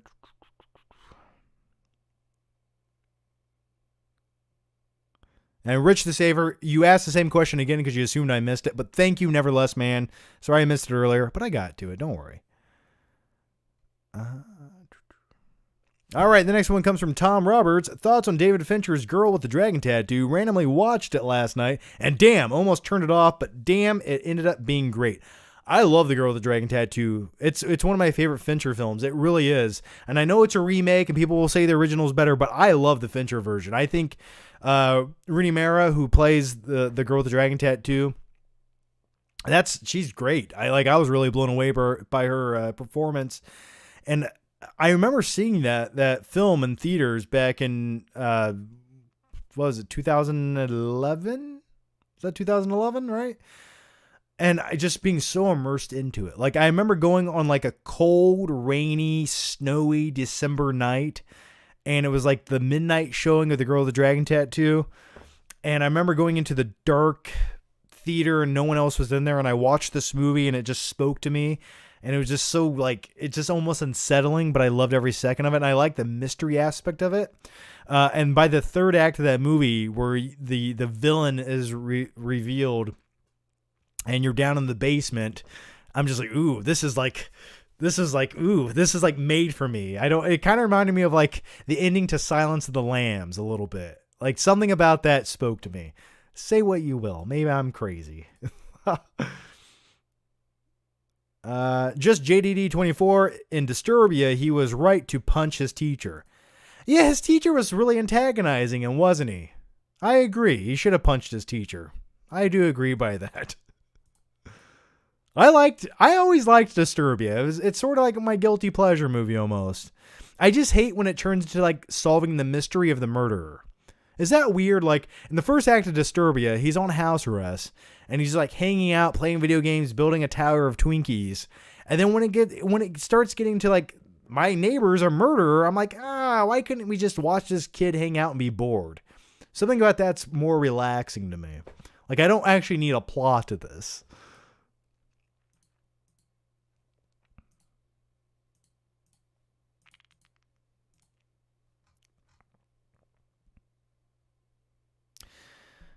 Okay. Parker LaRose, Merry Christmas, John. Favorite holiday song? Somebody asked that earlier, and I said the Batmobile lost his wheel and the Joker got away song. But as far as, like, a real holiday song goes, I said this earlier, just take the soundtrack to, like, Home Alone. Any of that works for me. That is pure Christmas magical music. It puts the lotion in the basket. I know you're not an Elf fan. What are your thoughts on the Grinch animated movie? I like the Grinch. As far as like watching the actual Grinch animated movie, I don't think I've watched that since I was a kid. I never really was a big fan of the Ron Howard Grinch movie. I know people like it and it's good. It came out at a time when I wasn't really into watching like live action Dr. Seuss movies. But yeah,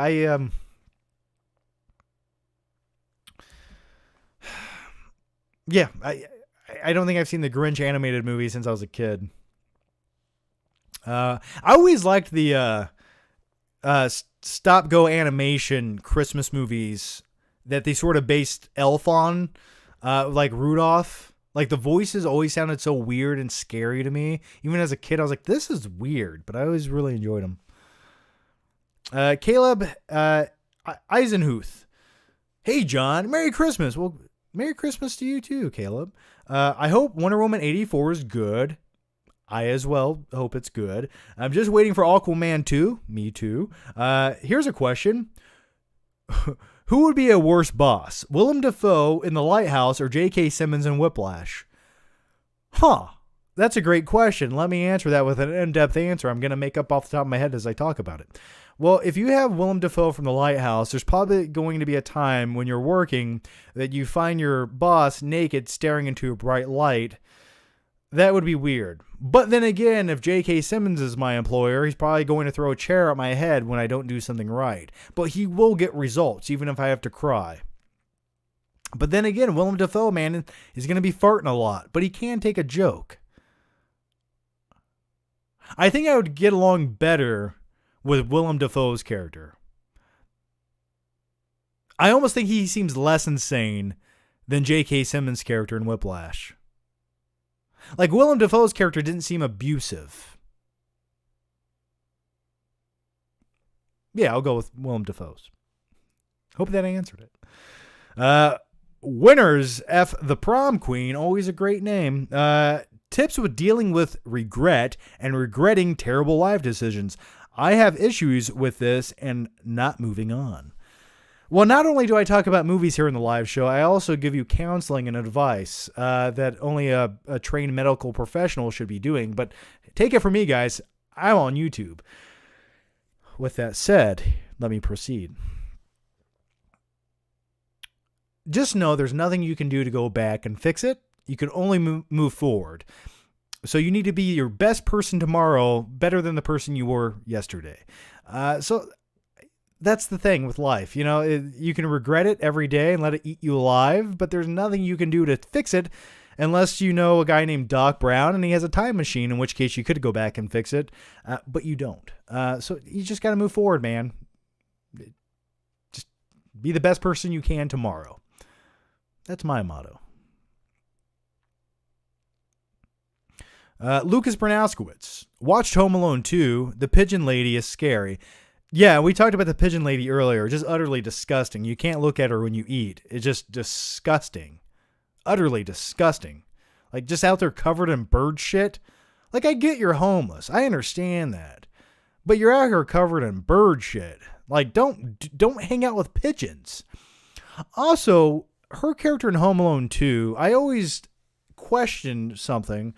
So there's the scene in Home Alone 2 where they go to the orchestra and they're up in that room with like all the old props and set dressings and things, and they're looking down watching the orchestra. And I'm just like, well, you live here, right? Like, you could just live in that room since you can easily access it anytime you want to. And so I didn't feel as much sympathy for her after that. I hate the pigeon lady. I hate her. I don't know why. And Kevin hated her too. He really did. I don't care what kind of moral value they try to throw into that movie where he gives her one of the turtle doves. Here, we'll always be together. No, Kevin, if you really gave a shit about the pigeon lady, you wouldn't give her some Christmas tree ornament. What the hell is she going to do with that? No, you would have went out there with your dad's credit card and gave it to her, or gave her some of the presents your family's opening up in their hotel suite. But no, here's a Christmas ornament. No food, no cash. Take this shit and go starve to death in the park and die. Merry Christmas. Let's go to the next question. It puts the lotion in the basket. Can you do a Mark Wahlberg impression opening Christmas presents on Christmas morning? Hey, what is this, a PS5 or something? That's all I got, man. The next one comes from 1901. Have you seen Rear Window? Disturbia is a remake. Yes, I am aware that it is a remake. I have not seen Rear Window, the Alfred Hitchcock film. I know I probably should. It's just I've never had the urge to watch it on a rainy day. But I would. But no, I haven't seen it. Connor Baker. Hey, John, Merry Christmas. Thoughts on the way back? Hang on. Why does that movie not ring a bell with me? Okay, yes. The Ben Affleck movie. I never got around to watching that. I just didn't. I didn't get around to seeing it. And I'm a huge fan of Affleck. I like the director of it. And I know all about this. I just felt like I knew that what the movie was going to be without watching it. Like I knew he'd have like an alcohol problem and he would coach the underdog story of the basketball team, and then he would find himself by inspiring the youths to be better.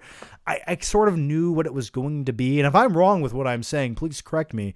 But that was my assumption about the movie. And I'm like, I've seen this movie 10 other times. And I'm like, I'm glad it exists. I just don't want to watch it. Like if I'm going to watch an Affleck movie, I'm going to go watch The Town or something, or Good Will Hunting. Maybe I'll watch it one day, honestly. Landon, thoughts on Rush Hour? I like the first Rush Hour, but I was always, oddly enough, I sort of enjoyed Shanghai Noon a little bit better, like when it came to like the buddy team up movie. I just like the Western setting of it. But I like Rush Hour. God, I forget his name. Is it Chris Tucker, right? Or am I making that up? Corbin Dallas. Yeah, Chris Tucker. He just disappeared, didn't he? Claudia Rogajon, is there a weird talent you have? I can't show you on camera. I'm trying to think of a weird talent I have.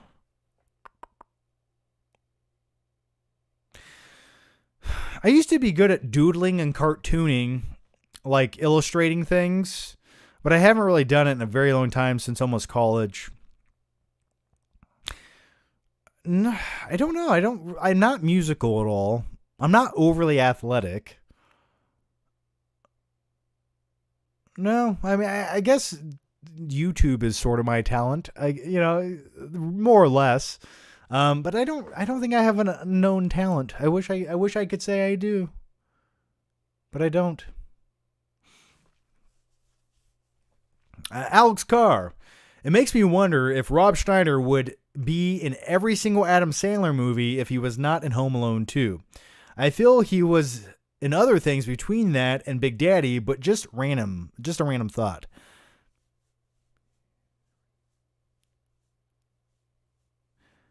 I'm trying to comprehend your question here, Alex. It makes me wonder if Rob Schneider would be in every single Adam Sandler movie if he wasn't in Home Alone 2.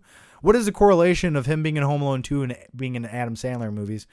No, Rob Schneider back in the 90s was on SNL. So being buddies with all the guys from SNL, I think, is what led him to be in a lot of the Adam Sandler movies. But Rob Schneider had a pretty decent little career in the early 2000s, really, if you look at it. He was in a lot of movies. He was in The Animal, which was a comedy movie that was sort of popular at the time. He was in the one movie, like, I don't think it was called The Hot Chick or something like that, where he like transformed into the body of a teenage girl. Then he was in the Deuce Bigalow movies. He was in like a slew of a lot of comedy movies for a while there. So I think his career did okay. Christopher Pooker or Butcher. Merry Christmas, John. All the best to you and yours. Well, thanks, Christopher. Thank you, and Merry Christmas to you, man. Puts the lotion in the basket. If you could have any superpower, what would you have? I think about this question quite often. There's many days where I think if I could predict the future, that would be phenomenal. You could be a very rich, wealthy man if you could predict the future. And you could save a lot of lives, too, if you really think about it. But let's go back to making money with it. Like, I went to Vegas, and I was just like, if I could predict if this is going to land on black or red, think about all, like, you could just predict anything. You could predict what's going to happen tomorrow. You could predict if there's going to be, so many things. Maybe predicting the future. But then where do you stop? Because you can't save everyone, right? There's got to be a conflict there. So maybe that, like being able to predict things would be really cool. Maybe that. I'm going to go with that. Because if it's like, if I want to fly, I'll just go on an airplane. Like, that doesn't do it for me. Puts the already answered that. Let me go to the normal chat here. And if you guys are YouTube members, feel free to type your questions, guys. I'm trying to find some of your questions. My Denver's something about Denver Broncos. Okay. Kayla says, my Denver Broncos are mediocre at best. I appreciate some distraction. I've been a fan for a while. Might as well come out of the closet. Merry Christmas. Well, thank you for coming out of the closet, Kayla. Much appreciated. And I don't keep up with football, so go Broncos. Sorry.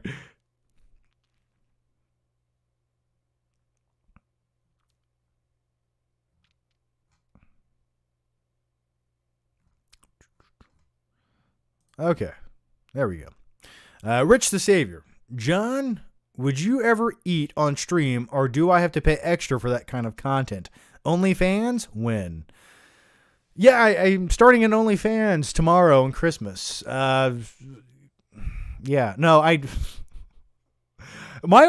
think people would be very disappointed by my OnlyFans. It'd be me talking about movies and fucking wearing Christmas sweaters.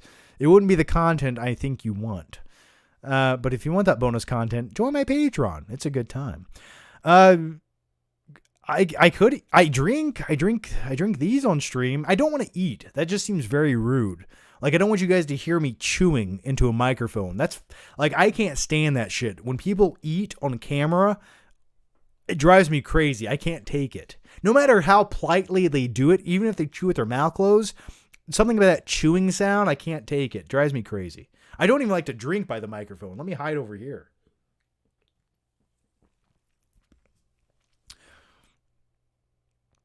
Connor Baker.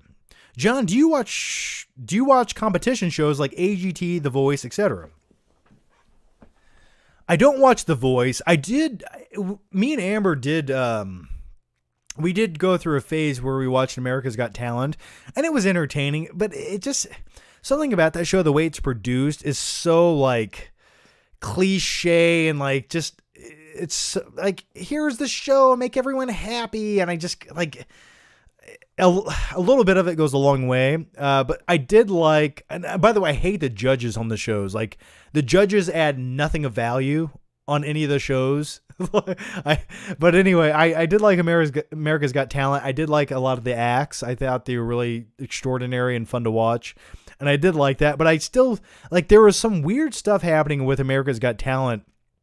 Like, weird conspiracies about who would go through and who would win. And it's like, sometimes, like, the best act wouldn't win, and it was frustrating to watch. I'm like, how did they not go through? And then you see, like, terrible acts in America's Got Talent keep advancing, and I'm like, who owes them a favor? But anyway, yeah, I sort of like shows like that.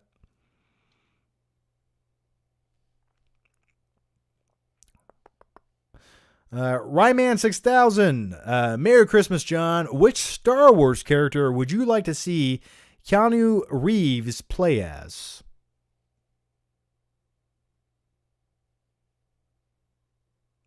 I don't know which Star Wars figure. I can't think of an iconic Star Wars character I like him to play as. How about the cousin of Darth Maul? I'm sure Darth Maul doesn't have a cousin, but I don't care if he does. I want Keanu Reeves to play him. That's all I'm saying. He's the cousin of Darth Maul. Take that however you will. I think that would be fun. I just want to see him as Ghost Rider. Like if MCU makes a Ghost Rider movie, Keanu Reeves has to play him. Johnny, what is it? Is it Johnny Blaze? Yeah, Johnny Blaze.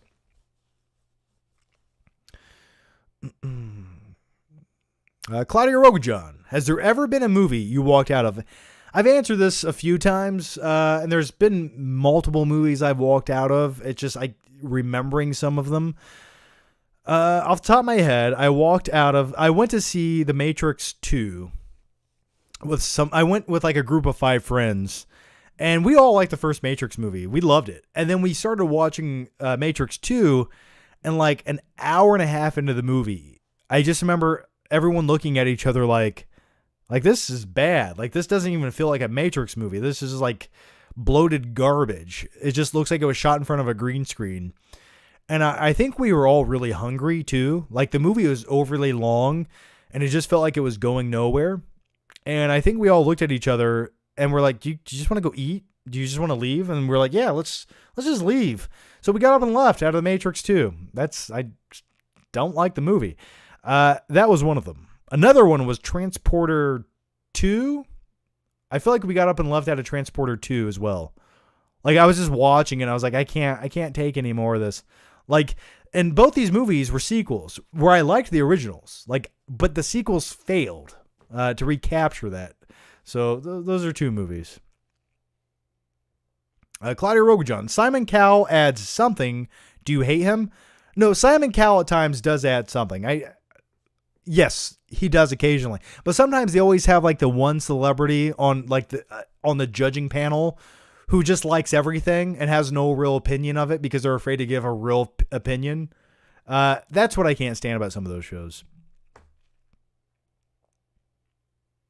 Kylan Kane, John, why is adult life so stressful? Because everything costs too much and no one pays us enough. That's probably why. Like, I hate it. Like, every day I just watch my bank account shriveling away as, like, college loans, utility bills, internet bills, random charges for nothing. Just take. That's probably why. If we were all billionaires, we'd have no complaints and no problems. So that's one reason it's so stressful. Plus, things are harder than they need to be. Like why is everything so hard to do? Like if you want to do anything, like you like, for example, like there's little things I have to do, like in adult life where it's like, you can't go on the website and do it. No. You can't do that. You have to call. So then you call this company who like outsources it to another country. And then you get a hold of someone and then they want to steal your credit card number, but then you get a hold of the right person and then they don't know how to do it. And then it takes 15 hours. And then right before you get transferred to the right person, they hang up on you. And then you punch yourself in the head. You go to bed and say, fuck it. So yeah, that's being an adult. Plus the other thing is, I don't know what you guys do, but when you work for yourself and make YouTube videos, technically you're self-employed and filing taxes. That's the most painful thing you'll ever do in life. It hurts every year. Connor Baker, why do we get an Amber John live collab? I don't know. I mean, it would. You guys like to ask a lot of questions about movies. She's not really a movie expert. She does like movies in generally, but I don't know. It's a one-man show at this point. Sack of Wine, what are your New Year's resolutions? I have a few. I don't like to say them out loud, but I think one, honestly, I'll tell you this one. I need to be more consistent. Now, the most consistent thing I do nowadays is on YouTube is make my live streams. I typically make at least one of these a week. I miss a few weeks every once in a while, but rarely. So this is consistent, but I need to make more movie reviews, more movie news related videos. And I always hate myself for not doing more of those, and I want to. That's what I want to start doing more of. So I'm going to try.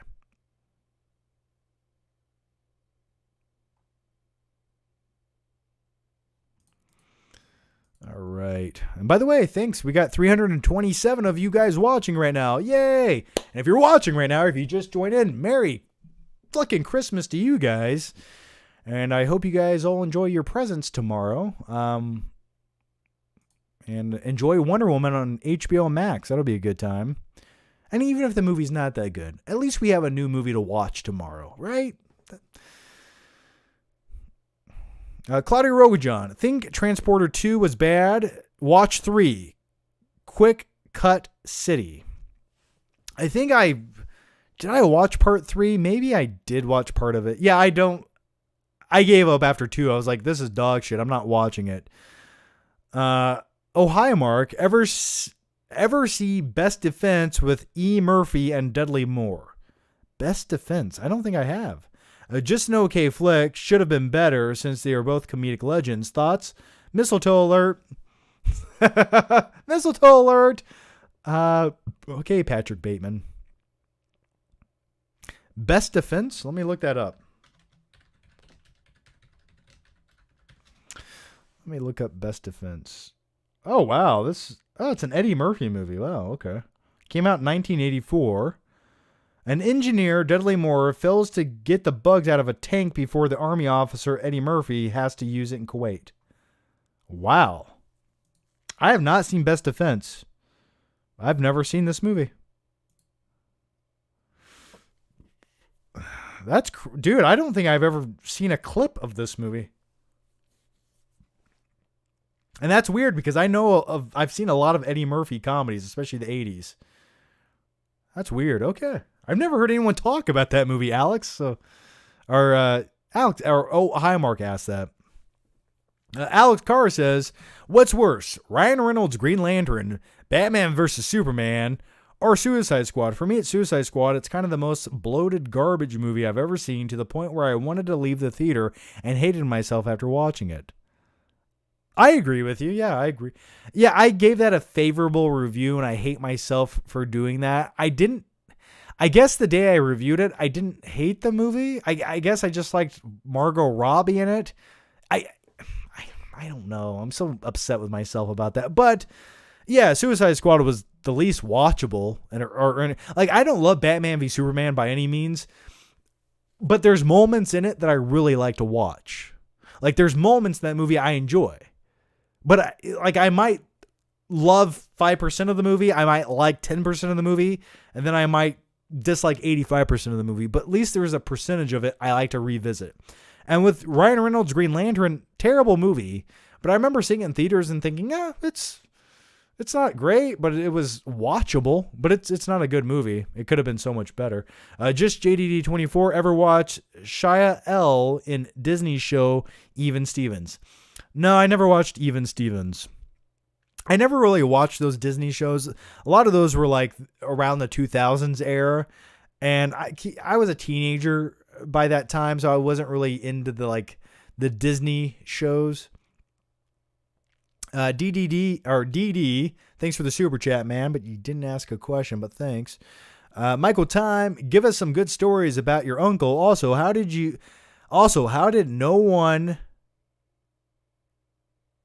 know Buzz was an asshole? Sorry, I read that very oddly. I know. It took me a minute to comprehend it. How did no one know Buzz was an asshole from Home Alone? He was written that way. Every family has that one asshole kid who gets away with everything, and that was Buzz. So I understood it. Give us a story about my uncle. I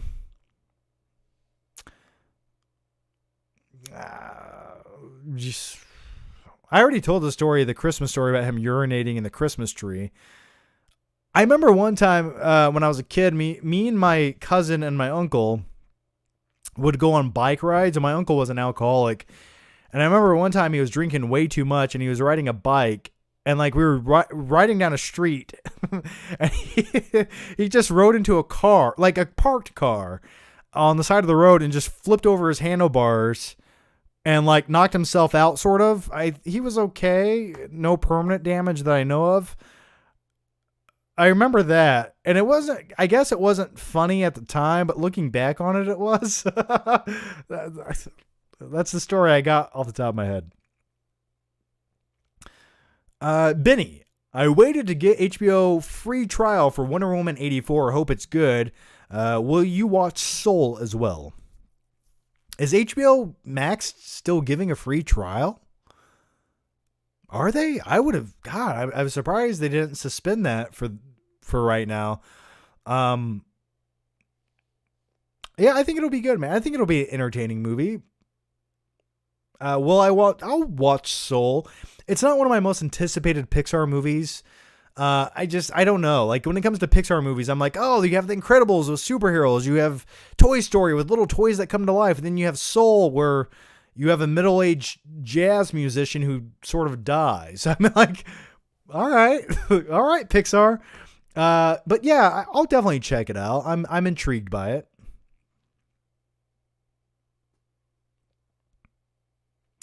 Craig Thompson, would you like to see a movie about The Fiend? Like the wrestler, The Fiend? I think if WWE produces a lot of shitty movies, like The Marine Part 12, why not make a horror film about The Fiend? That'd be cool. Yeah, sure. I'd check that out. I don't really keep up on wrestling right now. It's hard to watch. Hector the Chill Guy. Most disappointing movies that I was sure were at least going to be fun to watch, but turned out utter trash, were both Clash of the Titans movies. I agree. Yeah, the Clash of the Titans movies, I like the original. I like the stop animation of it all, and it's a fun movie. But I was looking forward to those slightly. I really was. And that was at a time when Sam Worthington was hot off the heels of Avatar. And a lot of studios were like, this guy could be the next big thing. He could be the next big thing. And then they put him into a shit ton of movies for like 2 years. And then all of those movies weren't that good. And then people slowly realized Sam Worthington cannot act. And then he just disappeared. And the only thing he has going for him now is being in an Avatar sequel. So thank God for those, I suppose. But yeah, I was looking forward to the first Clash of the Titans. And they had a great trailer. Watch the first trailer from Clash of the Titans. It has like a really good song in it by, I forget the name of the band and I forget the name of the song, but it has a really good song. And it's a great trailer, but it's not a very good movie. Just like a bloated, boring mess. Looks like a Michael Bay wannabe movie or something. Night King 01. People said Birds of Prey was good. I thought it was a bad movie with some lame action and terrible characters. At least try to make the Black Mask intimidating. They made the Black Mask a lot of things, but intimidating was not one of them. I did not like it. I have a review, obviously. I thought it was a mess of a movie at best. And there were some choices in the movie where I'm like, why did you even do this? Like, how are you making it boring? I thought the one character from the Birds of Prey, what's her name? She had like the mafia backstory to her. I forget the character's name. I thought she was okay, but yeah, the Birds of Prey in general was just a really bad movie. It felt like if Netflix made like a cheap Birds of Prey movie, it would have been the Birds of Prey movie that we got. And there was just questionable choices. I don't understand why. Like, I don't know who the movie was made for. Like, who was the demographic to that movie? Like, I don't know. Darren Michael Grant, Merry Christmas. 2020 is almost over. Yeah, Merry Christmas to all of us, Darren. And the best gift we're going to get this Christmas season is you only have to go another 5 or 6 days until you get the fuck out of 2020. Let's just flush it down the toilet. It's a giant turd. But Merry Christmas to you as well. Dee Dee, have you seen Heavyweights? What is this, a deli meat? I love me some Heavyweights, man. Oh my God, every time I watch that movie, I want to eat a Slim Jim. I love it. Heavyweights is great. One of my favorite Ben Stiller movies. And like, that's another movie like they would never make today because it would be insensitive to people who have a weight issue. But it's like, that's how people would perceive it. But it's not. It's like motivational. It's like a great movie. Yeah, I love Heavyweights. Love it. Love it. Today we have a 23-mile hike. You better keep up. It's just so great. Night King 01. Hector Victor Zal's was trash. Also, Victor Zal's was trash. One of the most sadistic villains in the Batman lore who tallies his kills on his body. They turn him into a useless moron. Indeed, they did. Yeah. God, I don't even remember him being in the movie. I guess he was. I forgot he existed in the movie. Huh. You're right. Yeah. Nick, or Nick with a space in there. John, Casino Royale is my favorite movie. What are your thoughts on the stairwell fight in the film? Hope Craig gets one more great fight in NTDD. Yeah. No Time to Die. Yeah. Casino Royale to me is a near perfect movie. It's by far my favorite James Bond film. I think it has the perfect 3-act structure where each act of the film feels like a different movie and a different vibe. Like you have the crazy action opening sequence of the movie. Then you have like the smart man thinking movie with James Bond outwitting the villain of the film by playing a game of poker. And then you have like the third act of the movie, which sort of turns into like the love story of James Bond. It's such a great film. As far as the stairway fight scene, that's great. But the one that always gets me is the chase sequence in the movie where it's a foot chase and it's just like perfection where they're on that construction site and the dude's doing like parkour. Just a thing of beauty. I love every second of that. Claudia Rogajon, why did your parents let you hang out with your uncle? That's a good question. He was a nice guy. He was a nice guy. But that's a good question. I don't know. I had a weird childhood.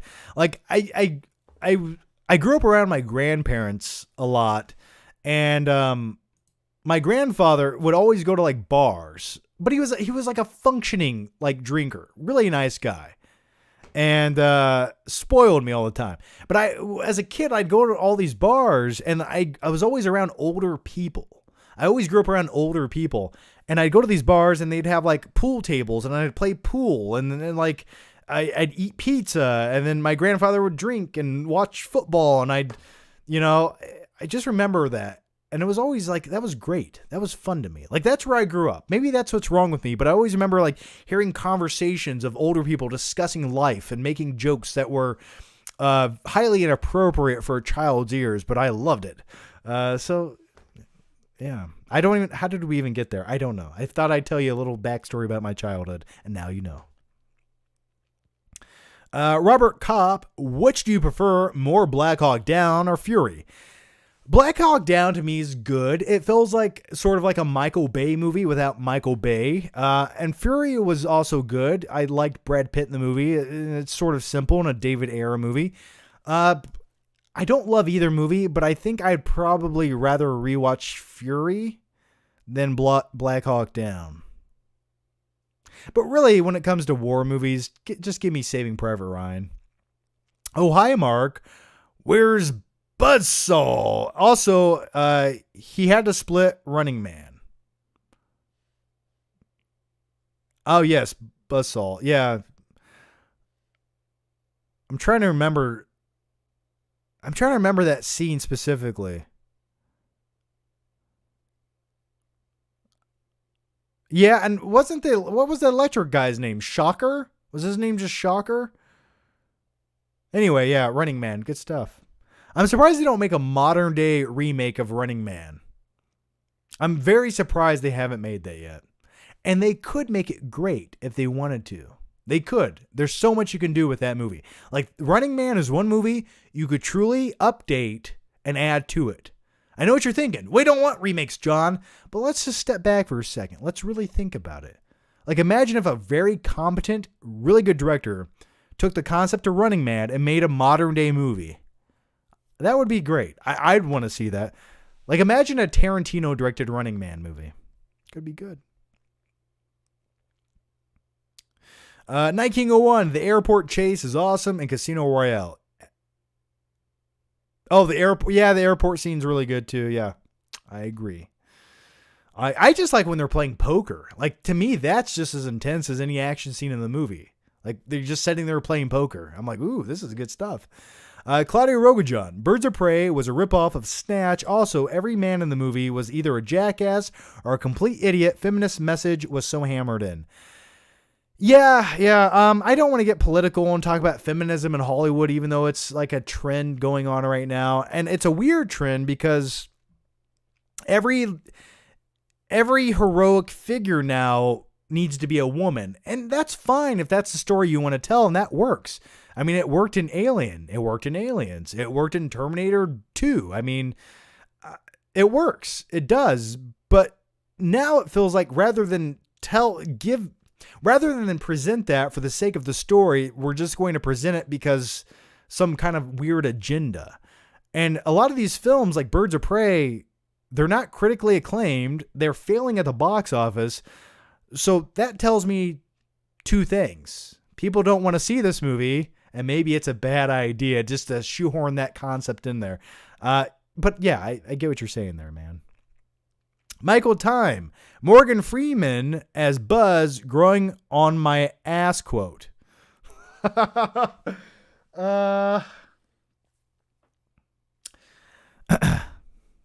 on. Let me take a drink before I do this.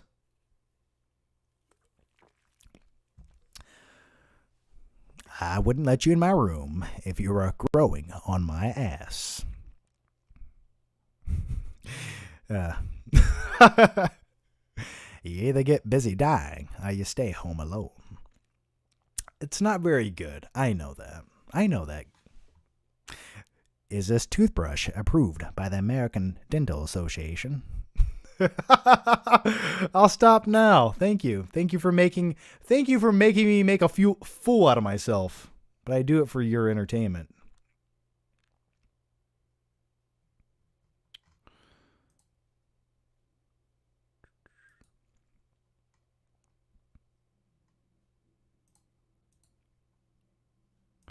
Okay, let me... where am I? Did you ever hear about Tarantino's Star Trek script? I did hear about that. I heard the rumors a while ago. Please, I would love it. That's what I want to see. I've said that. Like, if I could give Tarantino one genre that he has not done, it's like sci-fi, futuristic. Let's let him direct a Star Trek movie. You're not doing anything else with the Star Trek franchise. Let Tarantino direct a movie. Like, you have nothing to lose. Just JDD24. I remember watching the beginning chase in Casino Royale for the first time and being so blown away because I didn't realize how long it would go on. Absolutely. Yeah. I just remember, like, you had the dude, and it was the perfect contrast because you had the one dude running away who had like the parkour skills, and then you had James Bond just like running through walls, like brute force. I liked that.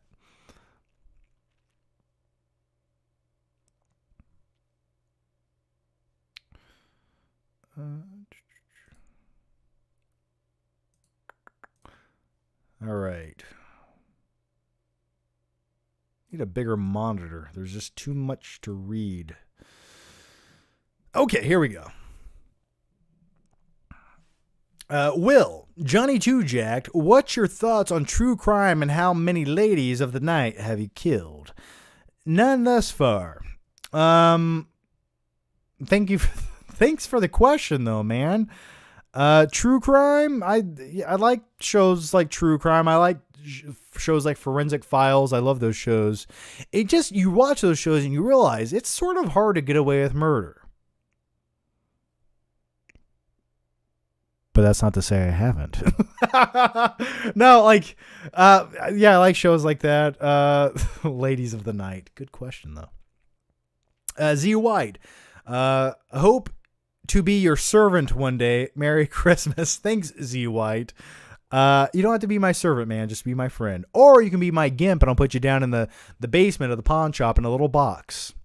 The next question comes from Night King 01. Remember in the 80s and 90s where lead female characters weren't forced and had actual character arcs like in Aliens, and how we have fallen so very far, Ray.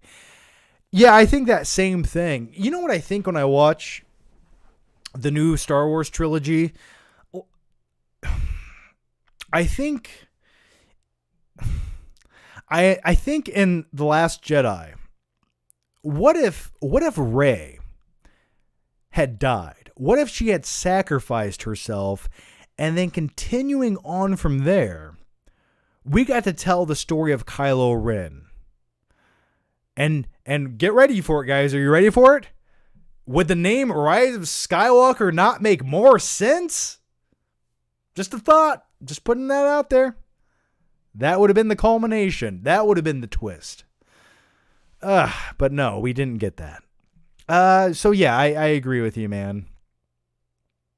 It's like Hollywood can't, they don't have good characters anymore. Like they don't know how to present a good character. It's like a surface level attempt, but there's no great character. That's not to say all the time. There's some great movies out there, but Alex Carr, most random cameo in a movie for you that you loved. For me, being a Patriots fan, I'll say Tom Brady and Ted 2, since Mark Wahlberg is a Patriots fan. It seems so fitting, but for me, it was just random. Yeah, I sort of remember that. Gosh.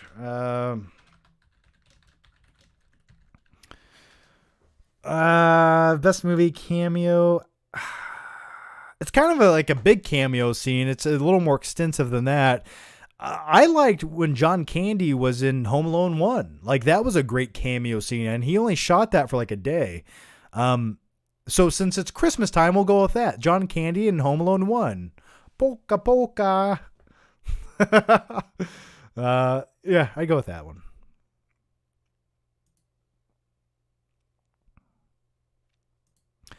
All right.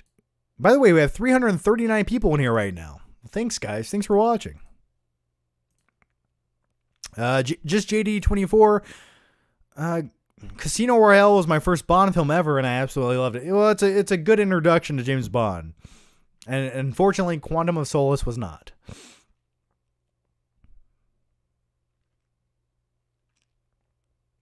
And someone asked, worst Bond movie? Yeah, Quantum of Solace, I would say. Kylo Ren was the only good part of the new trilogy. I agree. He was the only interesting, conflicted character that I actually gave a shit about. I was like, I want to know more about Kylo Ren. Rey is boring. I don't care. And then they just completely made up her story as they went along. And by the third movie, they were just like, oh, let's do this with her. You knew that was not the plan. They had no plan. And it was obvious.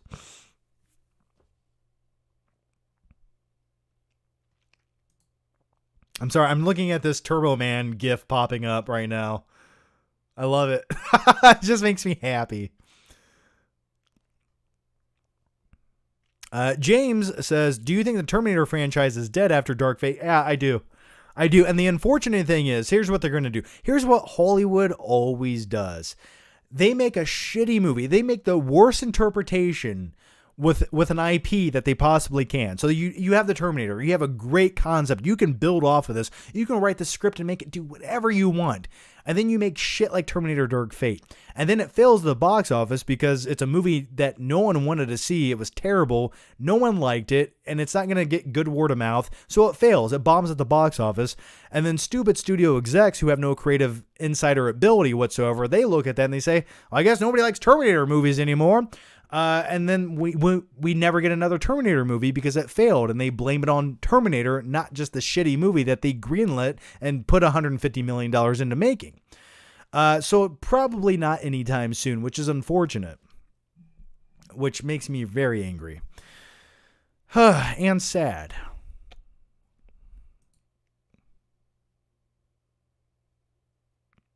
Night King 01, I have a strong suspicion that Finn originally was going to be the main character because he had an actual arc and Rey had none. I don't think Finn was ever intended to be the main character. I always thought he was going to be one of the supporting characters. I knew all along he probably would be. Now, Poe, I guess originally we're going to, he actually dies early on in Force Awakens. And then they were like, no, we got to keep him around. So that's why he survived the crash somehow magically. But yeah, it was just a trilogy where they had no preconceived notion or idea where to go. which it just, things like that baffle me. Like, how do you spend all this money and not understand where you want to go eventually in your trilogy? It's a perfect example of not actually planning out anything. All right, guys, there's 343 of you watching. Well, thank God. It's crazy to me. It's like the later I do these, the more people watch them. I don't know why. But thanks nevertheless for joining me, guys. And Merry Christmas. In about 25 more minutes, it'll technically be Christmas Day. We can all celebrate together with some eggnog. And by eggnog, I mean a delicious caffeinated beverage right here. All right. What I'm going to do, guys, is, where am I? What I'm going to do is answer more questions. Okay. Just JD24. Before Shazam, I knew Zachary Levi from a show called Chuck. Ever heard of it? Yeah, I've heard of Chuck. I like Zachary Levi. For me, the thing with Shazam was I don't necessarily like him as adult Billy. Like you have the kid version you have kid Billy, and then you have adult version of him as Shazam, and it just didn't feel like the right casting choice for the adult version. Now the kid version, the kid they got to play him, I liked him. I thought he felt like a real authentic kid having like issues, but adult version of Shazam, he just felt like he was pretending to be like a rambunctious kid, and the character Billy wasn't like that. So that was one thing that didn't feel cohesive to me. Merry Christmas, Flick. Well, thanks, Alex. Merry Christmas to you. Favorite sci-fi film?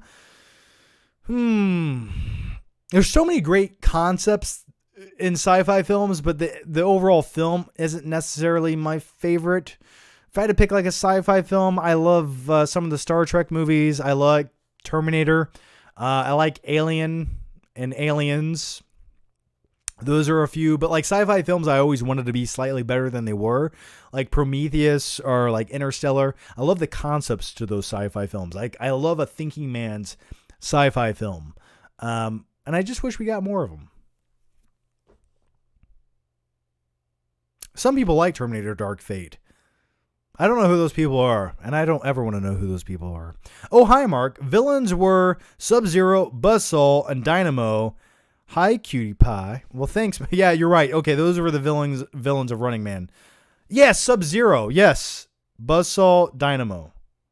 Okay, you're right. And Dynamo would always sing like opera music, right? Okay. I've seen Running Man 3 or 4 times in my life. Wonder Woman 84 starts in 25 minutes. No, that's not true, man. It doesn't come out at midnight. It comes out tomorrow morning. They delayed it. So if you live on the West Coast, it comes out at like 9 o'clock in the morning. And if you live on the East Coast, it comes out at noon. So it doesn't technically come out at midnight. Unless I'm mistaken. But from what I know, it does not. If it does, I'm going to watch that shit. Hey, John, can you talk a little bit about Skyfall? It's my favorite Bond movie. I like the villain of the movie, played by Javier Bardem. I like him. I love the scene where he removes his jaw from chewing on a cyanide capsule. I don't necessarily love the movie. The Sam Mendes Bond films, they look good, but something about them looks soulless to me. Like the way he shot them, the energy isn't there. Like the Martin Campbell Casino Royale, I feel like there's energy. But the Sam Mendes directed ones, they feel so flat. So now I'm going to complain about Skyfall, and I'm sorry. I know it's your favorite, man, but like I remember this. It gets so convoluted, and the scene where I just like rolled my eyes was when Javier Bardem's character is escaping from capture, and he's running through the subway. And he pushes a button or a bomb goes off or something stupid where he's climbing up a ladder and it explodes. And all of a sudden a subway car comes flying through the tunnel at James Bond.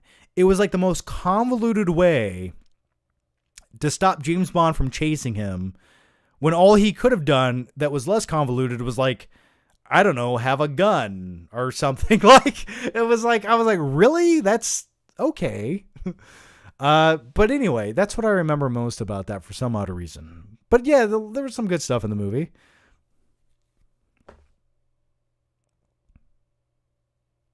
Olivia Shore. Hi, I'm Austin's girlfriend's brother, Spencer. Well, hi, Spencer. How are you doing, buddy? So yeah, I think that's my brother's girlfriend's brother. Or no, my brother's girlfriend's brother. Yeah, that sounds right. How's it going, Spencer? Z White. Sensei Sam made me cringe, but he's still a baddie. Sensei Sam? Yeah, a little bit cringe.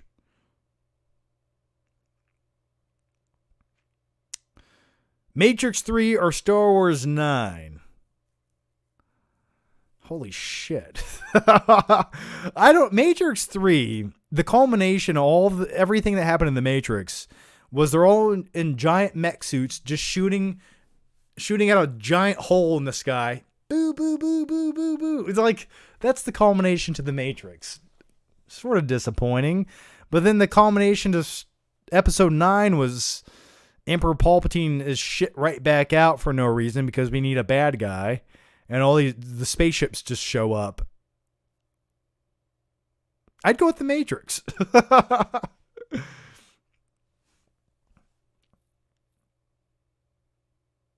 No, on HBO Max it says 12 Eastern. Yeah, that's 12 noon tomorrow. 9 a.m. Okay, yeah, it comes out tomorrow. It's not coming out tonight at midnight. I wish it was. Just JDD24. The question earlier about the movie you would want to get rid of forever. I thought for sure you'd say Dark Fate. Yeah, dude, sometimes when there's a movie that's so bad, I honestly erase it from my brain. Like if someone asks me what's the worst movie, I erase those movies from my brain. I really do. I brainwash myself, I guess. Steve Goldie, thoughts on The Fifth Element? It's okay. Like I mentioned earlier, I like Chris Tucker in the movie. Corbin Dallas. It's a weird movie. It was a little bit ahead of its time. I remember it didn't do very well in the box office. I sort of like the futuristic dystopia in the movie. It's definitely bizarre. It's definitely a weird movie, but it's easy to watch. And Gary Oldman plays a great villain once again. Oh, Will. John, did you watch Are You Afraid of the Dark? And what is your favorite Nickelodeon show? Well, Will, I remember watching Are You Afraid of the Dark all the time. Creeped me the hell out. Every time those kids are around that campfire telling stories, it's just eerie. And I always wanted to be part of that group, but I never had really cool friends who wanted to go out in the woods and play with a campfire. But I really did like it. I can't specifically remember an episode in detail, but I remember really enjoying it. I'd like to go back and revisit it, actually. Favorite Nickelodeon show? I loved the animated show Doug. Do do do do do do do do. Hey, funny. Roger Klotz. It was just like a weirdest show ever on Nickelodeon. I really liked that.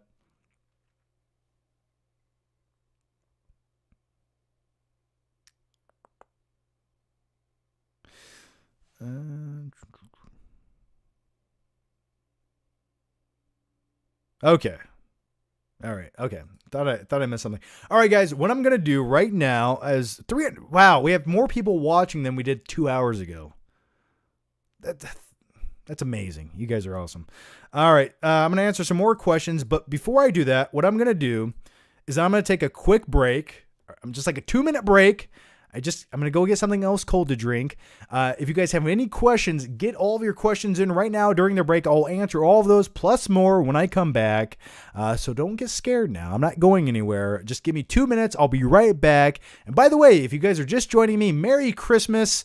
I was going to say have a Happy New Year, but that's a week away. Who cares about that? And we have 15 minutes till Christmas. So I will definitely be here until technically Christmas happens, because I want to say Merry Christmas to you at the time of Christmas. So we have more questions coming in. I'll be right back in just a few minutes. Get your questions in, and I'll be right back. Don't go anywhere.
And I'm back. Okay, I told you I'd come back. I would never abandon you.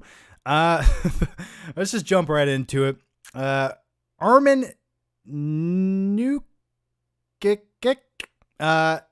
Batman v Superman or Thor: The Dark World. If I had to pick one, I'm gonna go Batman v Superman all day. Thor: The Dark World to me is one of the worst MCU movies ever made. Just boring, forgettable. It just feels like such a filler movie. It's like we have to introduce this other Infinity Stone. Here you go. Here's some fucking dark elves. Batman v Superman. There's a lot of things I like about the movie. There's also a lot of missed opportunity and a lot of things I don't like. But overall, I'd much rather rewatch that again. And it's Batman, dude. Like, even in the worst Batman movie, it's still a Batman movie. Alan Whitgill. Alan, I always screw up your name. Alan Whitgill. How could you be so obtuse? What did you just say to me? You're being obtuse. 30 days, solitary confinement. It's a good line, yeah. Go watch Shawshank Redemption, everyone. Okay.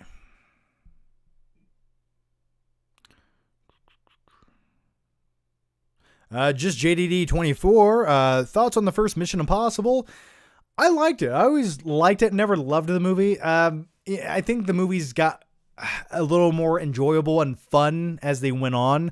The first one was fine because it wasn't completely crazy and bizarre just yet. The second one was just garbage. Such a product of like 2000. I liked it, and the biggest disappointment to me in the first Mission Impossible is you have Emilio Estevez playing like the tech guy named Jack, and he dies in like the opening scene of the movie. I'm like, what a waste of Emilio Estevez. 1901, I saw Quantum of Solace with Casino Royale when I was like 11 years old. And even then, I knew it was crap. I checked out 30 minutes in. Yeah, Quantum of Solace, I was watching and I was like, this is the new James Bond movie, right? Like, this is real. This isn't some like made for Netflix movie or something. Wow. Okay. I don't know how it got made. I don't know, but you got to blame the writer's strike at the time. That's what was happening. Patrick John. Hey, Patrick, how's it going? Just finished Christmas stuff with the family. Hey, everyone. Merry Christmas. You're still streaming, John. Whoa. Yeah, I am streaming. You guys are like energy. Like this is one version of my energy intake, but you guys are the other portion of that. I consume your souls. Like Shang Tsung from Mortal Kombat. Your soul is mine. I can't wait for the new Mortal Kombat movie. Just JD24, Quantum of Solace has the most boring story. It does have the most boring story, but at the same time, there is like logical truth to the villain's plan. Like about controlling water and oil. It does make sense, but it is boring. Yeah. He's not even a real villain. He's sort of just like a corrupt businessman. Like, yeah.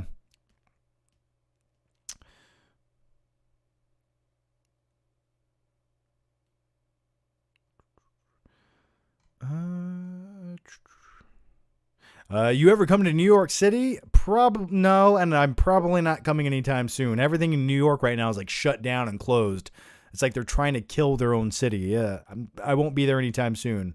But never been there. I always sort of wanted to check it out, but now's probably not the best time to go.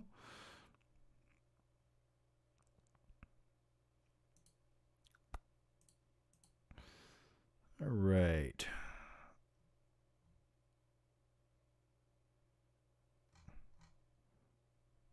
I'm looking for some questions. I'm looking at the normal chat right now, trying to find some questions that I haven't answered 100 times. So feel free. And if you guys are YouTube members, get some questions in.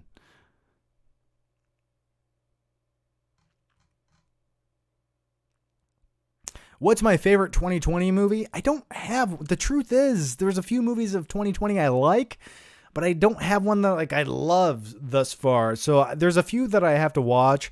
A lot of people recommended watching The Sound of Metal. That sounds like the premise sounds really good. I need to watch that. There's a few others I need to get to. There's like some South Korean movies I've been recommended that I need to watch. So those I need to get all of those in and then hopefully do like a top 10, even though it's going to be really fucking hard to do one this year, but I'll have to do a top 10 at some point in January. And then I'll have to do like my top 10 worst movies of 2020, which I don't know if I'll be able to find 10 movies. So I don't know. We'll see. Thoughts on Pawn Stars from DJ Run? I used to like Pawn Stars. I always thought it was interesting. I'm sort of a sucker for history and items from history. And then the show became a little too self-aware, but I have been to the Pawn Stars pawn shop in Vegas. It's a lot smaller than you think it would be. It's sort of disappointing when you see it in person, but I liked the show. That, and I always remember watching American Pickers as well. DJ Ron, most annoying stereotype of YouTubers. Where do you start with that? I think this just applies to most people that do YouTube or anything. Self-indulgent assholes who think they're more important than they actually are. And I met many of those people who make YouTube videos that sort of act that way. Just pretentious in a way. I think that's the worst type of person. And then they try to make videos where they don't come across like that, but really deep down inside they're disingenuous. That's the worst type of person. But like stereotype about YouTubers, I don't know. Like everyone I guess who doesn't watch YouTube assumes everyone who does YouTube or does YouTube for a living is Jake. Like do you do like Jake Paul videos? No, I don't. Maybe that stereotype.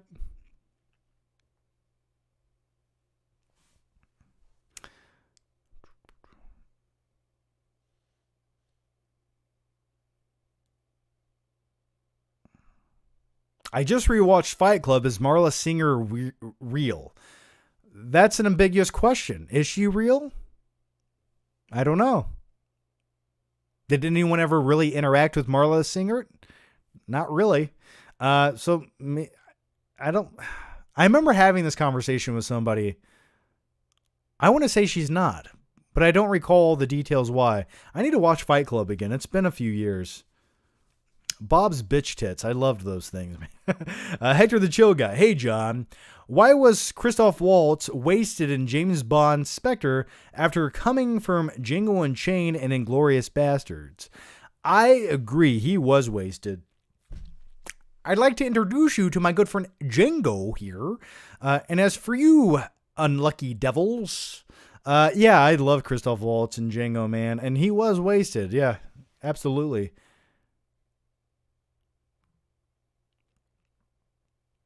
What are your thoughts on Twister? I remember seeing Twister in theaters as a kid and being blown away by it. No pun intended. Like, the special effects looked great. And I remember watching that movie thinking, wow, one day I can grow up and chase tornadoes. Like, I can that can be a job. I can do that. And I always remember Philip Seymour Hoffman in the film, Welcome to the Suck Zone.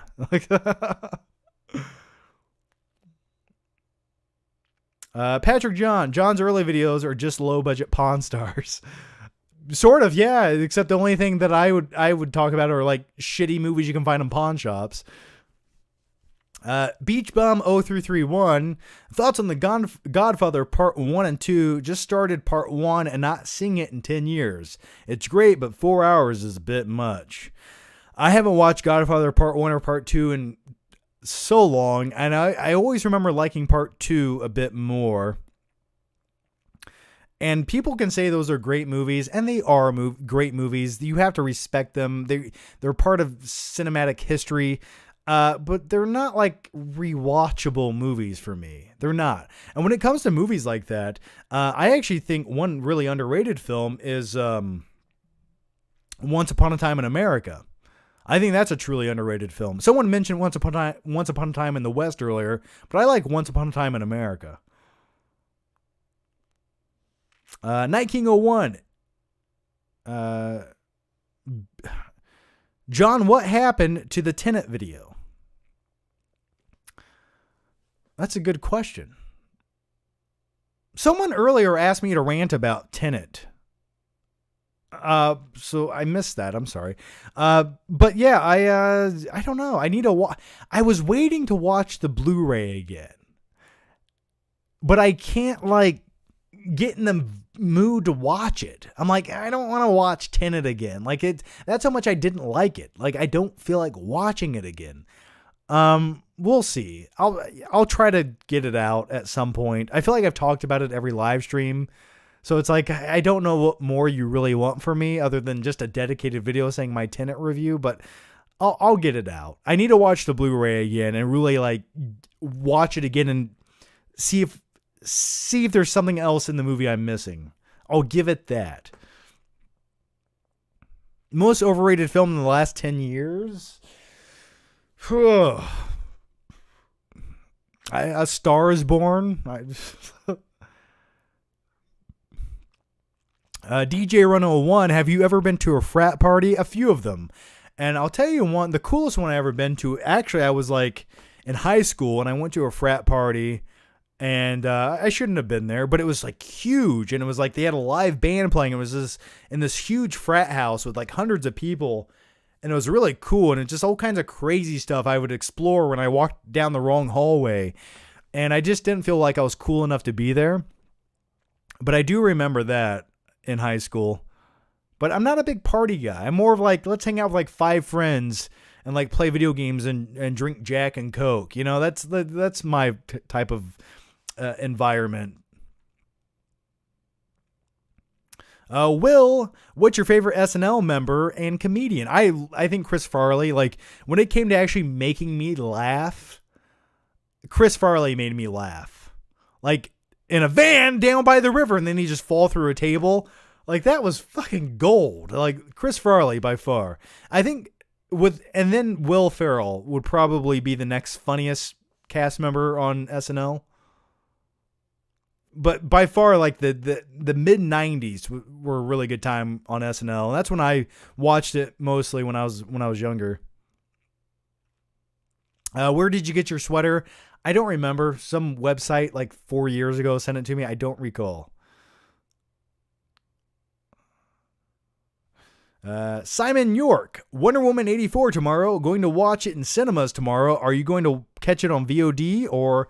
Yeah, I'll be watching Wonder Woman in the comfort of my living room in my underwear as I eat popcorn that doesn't cost $14. Am I opposed to going to see it at a theater? No, but it just feels like if the movie would have came out like last week in a theater, I would have went to a movie theater to see it. But the fact that it's coming out tomorrow on Christmas Day, where I have other shit and obligations to attend and family things, it's like I don't have time to leave my house to watch it, so I'll just watch it at home on HBO Max, and I already have HBO Max. So it's not even like you're paying $20 to watch it on VOD. I get HBO Max actually for free because I have AT&T. So I'll just watch it on HBO Max on my 65-inch TV, and I'm looking forward to it. But hey, if you want to go enjoy the theater experience, I understand. I completely understand. It's just Wonder Woman is not one of those movies I need to run out and see at the theater. It's just not. Night King 01, hope for a skit of you complaining about the audio. I had a few ideas for my Tenet review, especially when it came to the audio. I had like 5 ideas I wanted to do. So we'll see. We'll see. I have 1 or 2 I definitely will do. And I need to watch the Blu-ray to make sure the audio is still shit before I completely complain about it. And I've heard it is. So.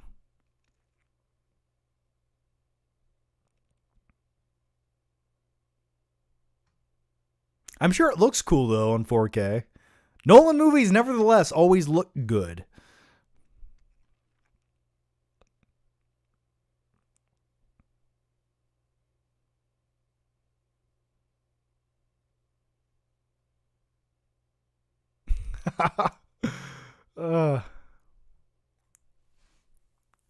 I see all the questions. I like some of them. I really do.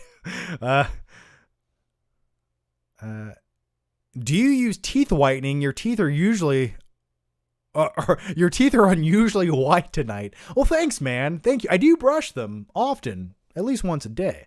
No, I don't whiten my teeth. I have in the past, but not in probably 2 years.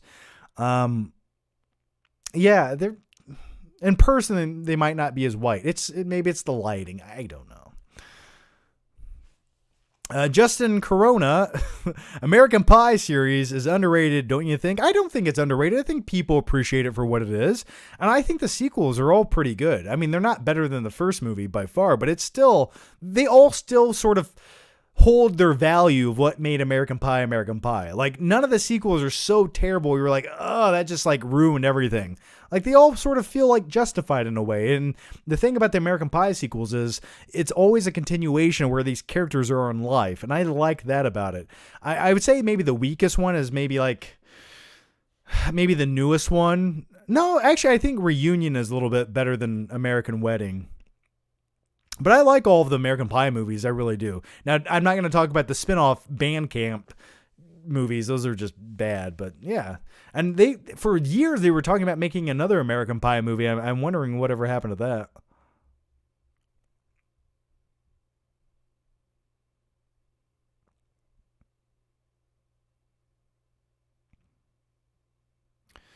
that. Armin Nukik. Have you seen Upgrade? What are your thoughts? I liked Upgrade. It was the better version of Venom that we never got. I liked Upgrade. Even the guy who stars in Upgrade sort of feels like the guy that you get when you can't get Tom Hardy. Like, they even look the same. I forget his name, but I did like Upgrade, and I liked how it didn't have the hugest budget ever, but I like movies that don't have more money than they know what to do with. Really enjoyed it. Really did. It was good stuff. I haven't watched it since the first time I watched it, but I did enjoy it. Aren't they making, the director of Upgrade was making something else. What was the other movie he was making? C-Funk 99. Do you prefer Harry or Marv from Home Alone? It just really depends. Yeah, when it comes to Harry and Marv and Home Alone 2, I always feel like Marv got the worst end of it, though. Like, Harry gets tortured a little bit, but Marv, man, I don't know how he survived. Like, think about all the bricks that hit him in the face. He was electrocuted into a plastic skeleton. Like, he definitely got the worst end of it.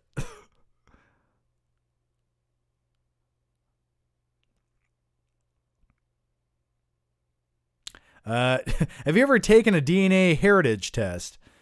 No, but I can tell you, like, my dad's side of the family come from Germany. So I think I got a lot of German blood in me. Robert Cup, how do you feel about Mean Girls? It's a classic. That's a weird question. But yeah, I guess it kind of is a Christmassy, well, it's a Halloween movie at one point, and it turns into like a Christmas movie. I like Mean Girls. And I actually answered something about Mean Girls on the last live stream. But I do like it, yeah. I have it on Blu-ray, actually, somewhere. Big K, Merry Christmas, John. Well, Merry Christmas to you as well, man. Oh, it's Christmas. I forgot. It's Merry Christmas, everyone. 4 minutes late, but it's Christmas time. We better all go to sleep, put your milk and cookies out for Santa Claus before he breaks in and leaves some shit under your tree.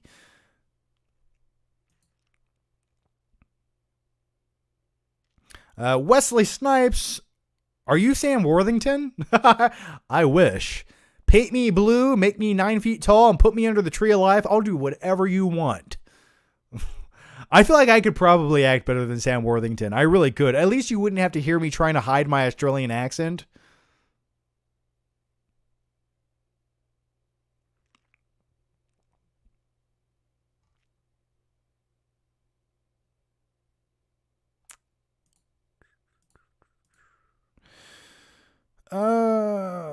Just JDD24, biggest procrastination story. I mean, every day of my life's procrastination. I have 10 things I need to do, but I don't do them. And what do I like? Rather than do another video right now that I should have been doing, I'm doing a live stream right now. But that's what I want to do. So procrastination stories. I'll tell you this. Okay. Typically, when it comes to YouTube videos, I always wait until the last second to do them. Always.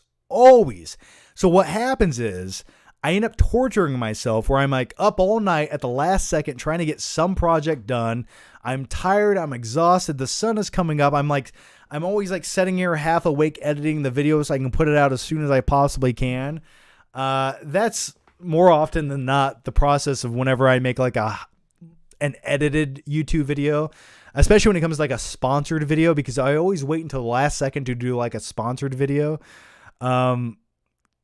So, I mean, that's typically every time I do one. I never do anything before I can. I'm always one of those people, I wait until the last second to do it. And I don't know why that is, but for some odd reason, I enjoy the rush of it. It's like thrilling to me. So, and also, back in high school and especially college, when it came to procrastination, I was the king. Like, I remember one time I had this entire, like, they gave us like a month to do a project and I didn't do it. And I waited until like 3 hours before school started to do this project. And I remember like somehow I got it done though. Like I got like a C- on it, but somehow I got it done. And I enjoy that. I don't know why that is. I don't think I work better under pressure. Maybe that's it. I don't know. That's my excuse I tell myself.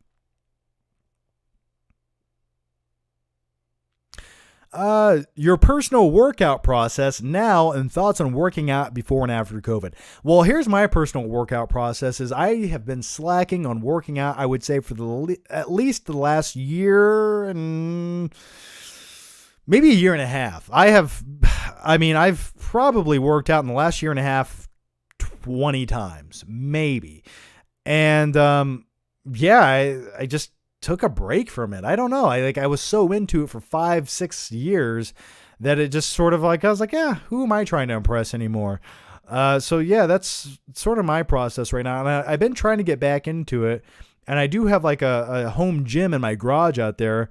And I have pretty much all the equipment I need. So I need to get back into it. I don't want to be as big as I was in 2016. But I would like to get a little more definition than I have now. I just don't want a dad bod. That's really what I'm trying to avoid. Van Daminator 00. Bet you're a big fan of Anna de Armas in Knock Knock. Ha. John, Merry Christmas, dude.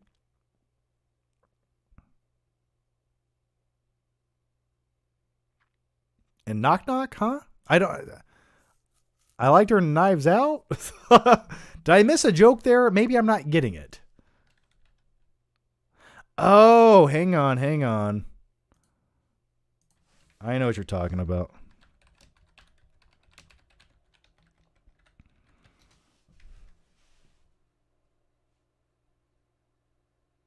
Hang on.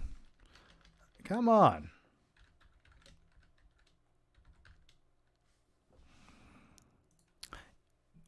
I didn't see Knock Knock. Yeah, I didn't see Knockout or Knock Knock, but I assume I know what you're referring to right now.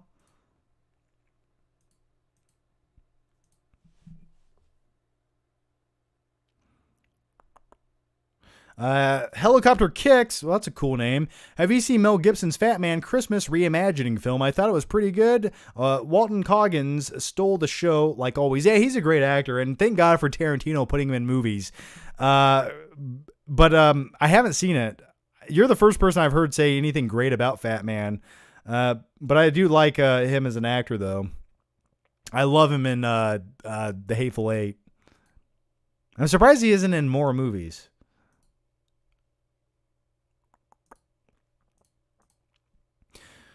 All right, guys, I'm going to answer just a few more questions. I wanted to stay with you guys until Christmas, and now it is Christmas, at least on the East Coast. And so, yeah, I'll answer just a few more questions. So if you guys were planning on leaving a super chat or anything, just stop now so I don't miss it. And I'll try to rapid fire through as many questions as I possibly can. DJ Run, did Amber get a normal 9-to-5 job? Will your schedules conflict? She did. She did get a normal job. And will our schedules conflict? Not really, because she'll be at work during the day. I can do whatever I want. And by the time she gets home, we can hang out. So not really. It actually works out for the best that way. Who is the better actor, Jai Courtney or Sam Worthington? Neither is the answer to that. Helicopter Kicks. Have you... Oh, we already answered that. John, do you smoke weed? No, I do not. I've had some chewables, though, in my life. G Money for a movie channel. There's a lot of movies you haven't seen. There's a lot of newer movies I haven't seen, and a lot of newer movies feel very disposable to me.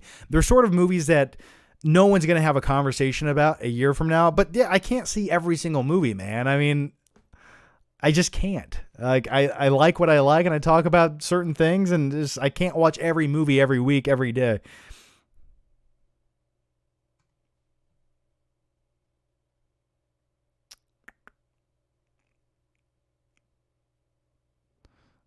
Thoughts on Barry Manilow? That's a weird question.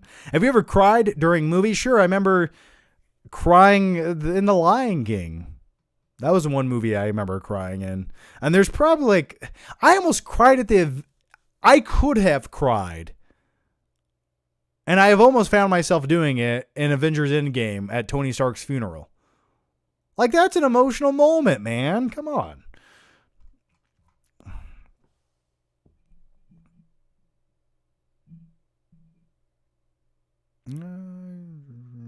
Have you seen The Platform on Netflix? I watched part of it. I've heard nothing but great things about it, and the concept of it was fucking awesome.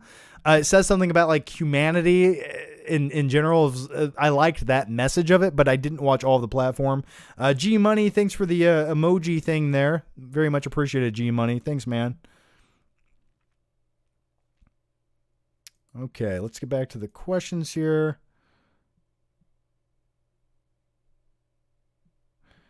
Okay, I think I'm going to wrap it up right there, guys. As always, thank you guys so much for watching. I was only planning on doing this for like an hour, and we've been here. When did we start this? 2.5 hours ago?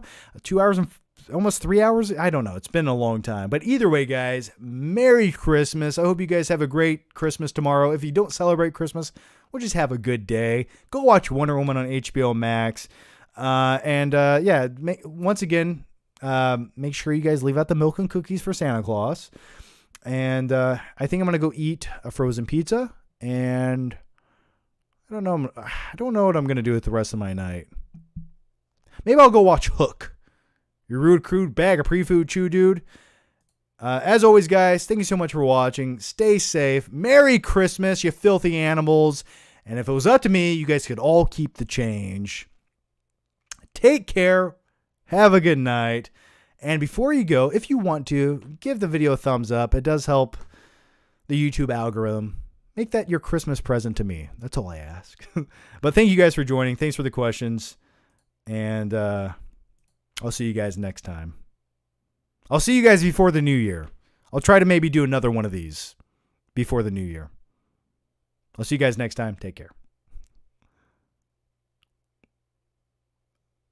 There's the end credits. Okay, bye.